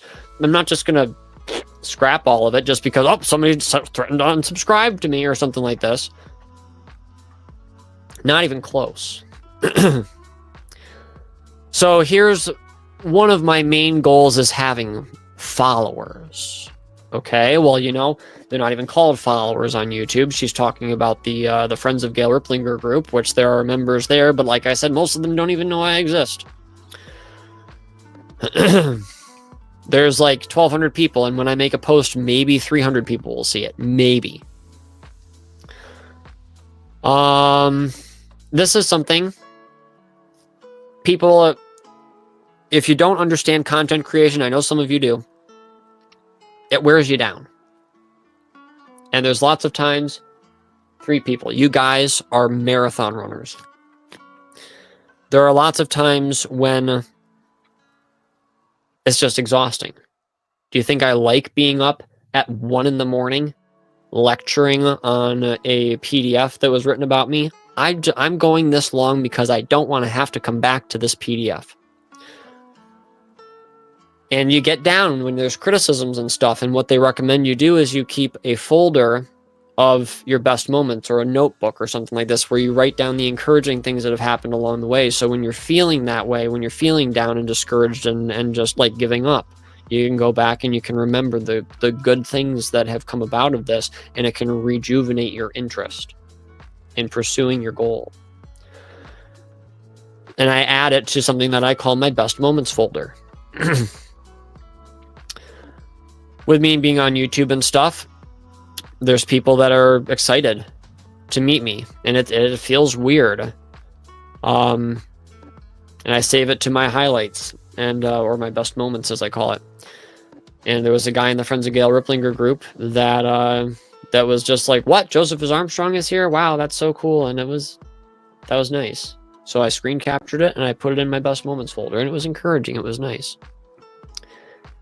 He said, "This recording is for your eyes only. This won't go public. This is a private stream just between you and me." Eventually, all this nonsense is going to be public. She didn't point that out as a contradiction or anything. It's just like, yeah, because the content is going to be public, obviously. But the videos I wasn't planning on making public because these people are showing their faces. They're interacting with me. It's not something that I wanted to have to publish, but now I have to because of this nonsense. And the reason why I emphasized the recording being for their eyes only is because I wanted them to feel like they were having something special because they were making a contribution on another level than just the typical subscriber, liker, follower, what have you. And I wanted to give them something special that only they had access to. Myself.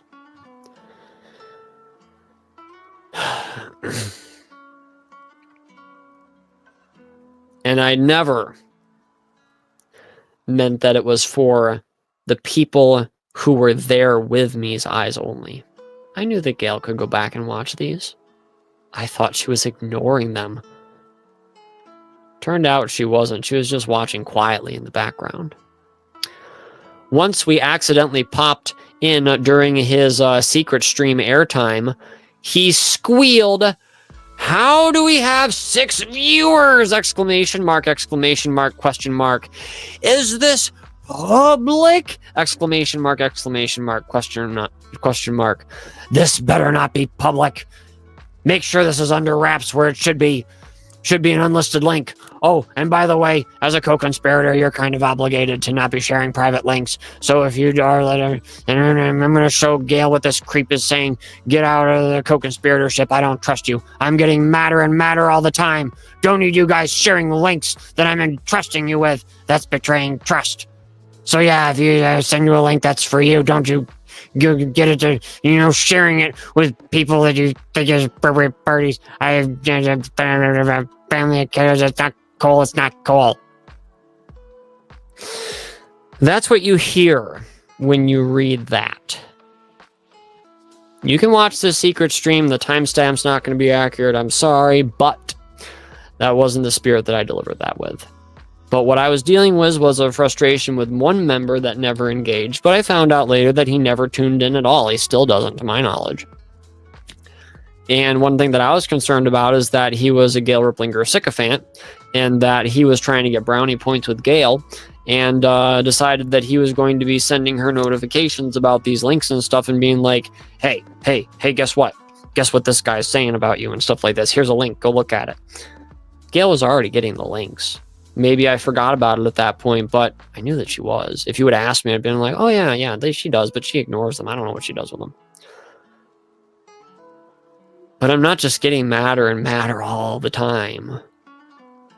When I'm getting frustrated and I'm getting more upset and I'm getting more angry is when I'm seeing how Gail is deceiving people over and over and over and over again. And how she is misrepresenting me in a PDF. And when you see it in writing, it is much different from seeing it in the video. And when you see it in the video, let me know what you think. Gail, I haven't answered most of my critics in well over 20 years. Oh, and by the way, yeah, Bryn made a big misrepresentation on that one. She thought that Blind Guides was published a decade after the criticisms of New Age Bible versions. No, it was published like a couple of years afterwards. She thought that the publishing date was the updating of it with the Cloud versus Wycliffe stuff. Oh boy, just whatever. Because they are upfront with their hate and vitriol against all things King James. They're not. There are plenty of good men responding to them, and I enjoy reading their defenses, but I can't abide a wolf that hides under sheep's clothing. And as with Jael, God's enemy was hiding in her tent. So God subdued on that day with his strong arm the mischief of headstrong and wrong Joseph Armstrong, Psalm 89:10, Judges 4. Oh, that's lovely. Why can't we be friends? Why can't we be friends? I anticipate that he will respond to being exposed by 1, being furious that he's been caught hiding in someone else's tent for a while until he can create a fractured fairy tale to defend himself. Quit promoting his new anti-KJV friends ideas and links for a while. Just kind of lay low under the radar, Throwing the babe out with the water of life and tearing into me. Having great wrath because he knoweth that he hath but a short time. Before the KJV folks catch onto him to Revelation 12:12. I'm not even sure that plan even makes sense. I like the other ones better. Sadly, the devil uses people and then destroys them. 5. Finally, he'll team with others. Oh, wait, number 5. Finally, he will team with others who like to sit in the seat of the scornful as the locusts who go forth, all of them by bands. Psalm 1:1, Proverbs 30:27. Okay, so in other words, I'm going to be teaming up with other people of some kind. I don't know. We'll just start a, Bible version conspiracy justice league of some kind. Our Holy Bible tells us that when the younger son realized his error and turned toward home, his father saw him and had compassion and ran and fell on his neck and kissed him. Luke 15:20, 2 Corinthians 2:7-11. We would be so happy to remove this PDF from our AV Publications freebie page. If we could someday. Joseph needs to cease posting things questioning the King James Bible and its defenders on his page, and return our family's position as admins too. I don't need to do that. Your heritage is not your qualification. Because your last name is Riplinger does not mean that you're qualified to be an administrator. Personally, I have seen a lot from the Riplingers that tells me that they are not admin material. I've been reading a PDF for about 13 pages now that shows me that Gail is not admin material. If Gail had her own Facebook, account, not just a page, and she was able to be an admin of the Friends of Gail Riplinger group, even if she wasn't angry at me or whatever, from what I've seen here, if this was written about somebody else, I would hesitate and I would not want her to be an admin because of how she is representing the person that she's talking about and how she is responding to criticism. An admin can't have these qualities that I'm reading in here. This application is rejected. Our Holy Bible tells, he needs to cease posting things questioning the King James Bible. I haven't published one thing that questions the King James Bible. If I did, I wanted to hear somebody else's opinion. But to be honest, the False Friends things don't question the King James Bible. They actually defend it from people that say that the King James Bible is translating something different from what the Greek actually says. Hilarious, isn't it? Okay. It simply keeps him from pretending to be friends, something that he apparently does not want to be. Okay, so Gail, I would love to be friends, by the way. But you kind of have to show yourself friendly, and you don't seem like a very good friend at this point, especially since everything that I've had to talk about in this thing. My goodness, this is a 3.5-hour live stream. Ugh. Who's gonna ever watch this? But my goodness, I don't want to have to come back to this. Maybe I will at some point. I don't know. There's gonna be some kind of groundbreaking, questions or whatever that I just have to respond to. Who knows? But I'm going on this marathon because I want this to be over with. My family is, well, at least my wife doesn't like hearing about it all the time, and I just want to have it over with too. Really, I don't want to, press your guys' patience too much on this. So I'm just trying to get it all done in this video. Oh man, another video about Gail Riplinger or whatever. I just want this to be your Christmas gift and get it done with. Signing up for the newsletter at AV Publications website homepage will provide updates. I have many new freebies in queue yet to come. 2 groundbreaking ones will include a detailed collation of the King James Bible Old Testament sources versus post-1901 versions and translating from the King James Bible, Following AV Publications Corp on Facebook is another option. So you can go there and you can follow them there. Oh, magnify the Lord with me and let us exalt his name together. How about if we do it separately, okay? Because, this PDF is pretty grimy. And you never actually told me you were publishing this. I had to find that out for myself by accident. You might say Providence, actually, led me to find out that this page was, this PDF even existed a day after you published it. And I didn't have to sign up to any AV Publications Corp thing to find that out. I was sent a notification, but I missed it. But Providence made sure I got the memo anyways. We've discussed that before. Appendix A, 13 to 26. So we're going to read this, and we're going to be done. Stay awake, Joseph. Let's do this. Secret stream transcript from YouTube. Below are some more sample quotes, as well as many expanded excerpts, including the context from which this paper took citations from YouTube transcript of Joseph's restricted secret stream Co-conspirators only August 23, 2024, etc. Their entire transcript is 115 pages long. It and his other secret... My eyebrow is twitching. It and his other secret sessions and YouTube videos are full of horrible fabrications, misrepresentations, high school level assumptions, straw man arguments, slanders, evil surmisings, bitterness, wrath, and anger, and clamor, and evil speakings, and with all malice. Ephesians 4:31. Dozens of discussions praising and fawning over critics and New Version advocate Mark Ward fill much of the time. I haven't heard any straw man arguments or fabrications or misrepresentations or high school level assumptions or slanders or evil surmisings or bitterness or wrath or anger or clamor or evil speakings or malice in this entire PDF. I don't know, have you? Dozens of discussion. Okay, whatever.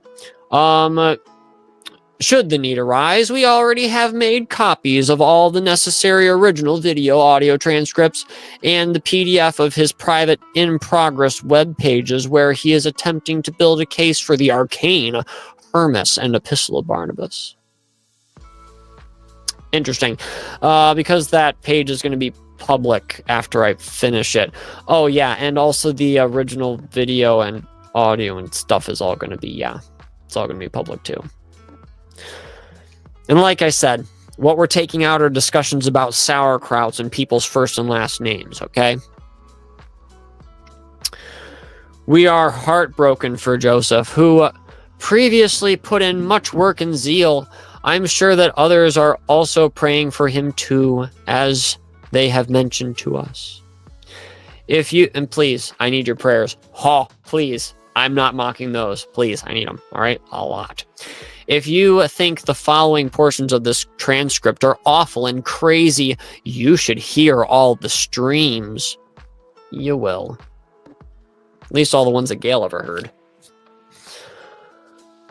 Almost all of the words cited below are Joseph himself speaking, with a tiny rare reading from Ward as taken directly from the YouTube transcript. A written transcript cannot communicate the new snide change of intonation he invokes when he refers to those who hold to the immutability of the King James. It's nothing that I haven't said publicly, okay? Look at all of that stuff. Oh, come on. Oh, there we go. Okay. Oh, yeah. I can't believe it. This whole thing has been recorded. Uh-oh, bye-bye. We already discussed that. You guys can see that at the end of the second one. Number 21, I believe. That's a joke. Truth for a while and by and by is okay. And by the way, by and by, you might want to look that up, see what that meant. Since this all has been so sad, I'll end the chapter. I'll end with a chapter that ends with glad. Oops, I clicked the link. Redirecting you. Oh, interesting. So it redirects you here. Well, that's fascinating. To the chief musician. Okay, whatever. Hide me from the secret council of the wicked. That's me, apparently.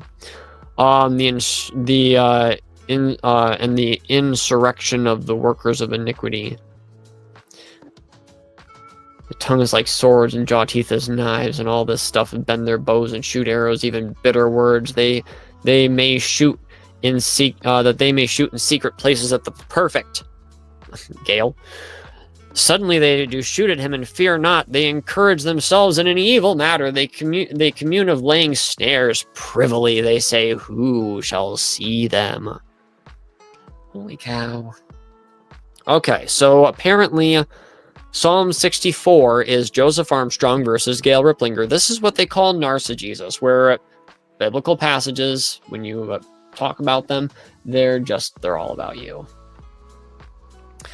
They encourage themselves in an evil matter. They commune of, they search out iniquities. They accomplish a diligent search. Both the inward thought of them, their thought, and the of every one of them, and the heart is deep. But God shall shoot at them with an arrow. Suddenly they shall be wounded. All right, so hang on a second. I don't have to diligently search out. There it goes again, that link. The whole text is linked, I'm telling you. It's a trap. And every place where that's a hand, this whole text is a big link. You can click anywhere on this and it'll take you right there. That's fascinating. I don't have to accomplish a diligent search. This is surface level stuff, guys. Anybody that checks out anything that Gail wrote in that chapter will know quickly that what she's saying is not true.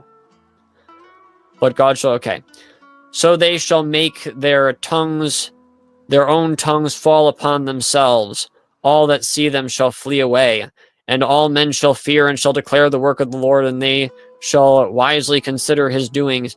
The righteous shall be glad in the Lord and shall trust him, and all the upright in heart shall glory. That's true. Gail, are you upright in heart? When you're telling us that, are you upright in heart? Let's ask you this. Are you upright in heart when you say that Bruce Metzger believed the Apocrypha is a part of the Bible? He was a Presbyterian that didn't believe the Apocrypha was a part of the Bible. The page that you cite has nothing to do with him believing the Apocrypha is a part of the Bible. Nothing. No indication whatsoever. And yet you say it in your chapter. Why? Is that being upright in heart? Is that telling the truth? Hebrews 10:14. For by one offering hath he perfected forever them that are sanctified. I don't see where that asterisk is coming from, because there's an asterisk here for some reason. I don't know where that's linked up to, but I guess somewhere. I'm not sure where. I don't see it. For by one offering hath he perfected forever them that are sanctified. I don't really see what that has to do with anything, except possibly saying that Gail Riplinger is infallible.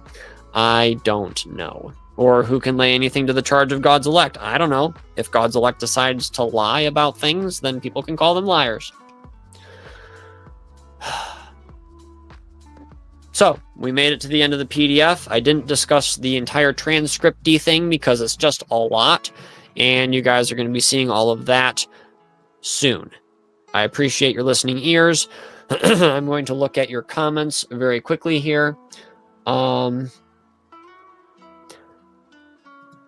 Let's see. 1:16 a.m. Thank you for tuning in. Wow.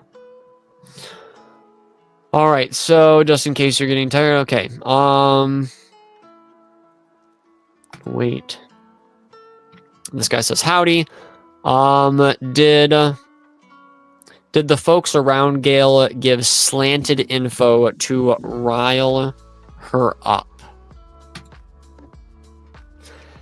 I don't think so. I don't think that was the case. I could be wrong, but I don't know. I wasn't there. Can you turn the music? Yes, I did. And yo, and hi dear, and you're welcome. Thank you. Hi everyone. Is this a live stream? Yes, it is. Yes, it is a live stream. Joseph Green. Hi. Joseph Green, people should give to ministries. Hey, I appreciate that. That's what this is. I'm gonna go to the bathroom. And yeah, just playing catch up. All right. Thank you, Nick. I'm going to get out of here, guys. I appreciate you immensely. Like I said, call the wild, I must answer. And I think that 3 hours and 40 minutes is more than enough. And I am so happy to be done with that PDF for the time being. Now we just have other things to deal with. So stay tuned. There's a lot of crazy stuff coming down the pike. And stay tuned for those web pages that will be dropping shortly. I'll be providing links, and there's some other things in the community tab on our YouTube channel that you will find fascinating, I'm sure. We also have that email, I believe it's there on the YouTube community tab that I sent to Gail that details why I canceled their adminship. Have a good night and read your Bible like the devil's after it, because he is, and there truly is a Bible version conspiracy. Have a good one.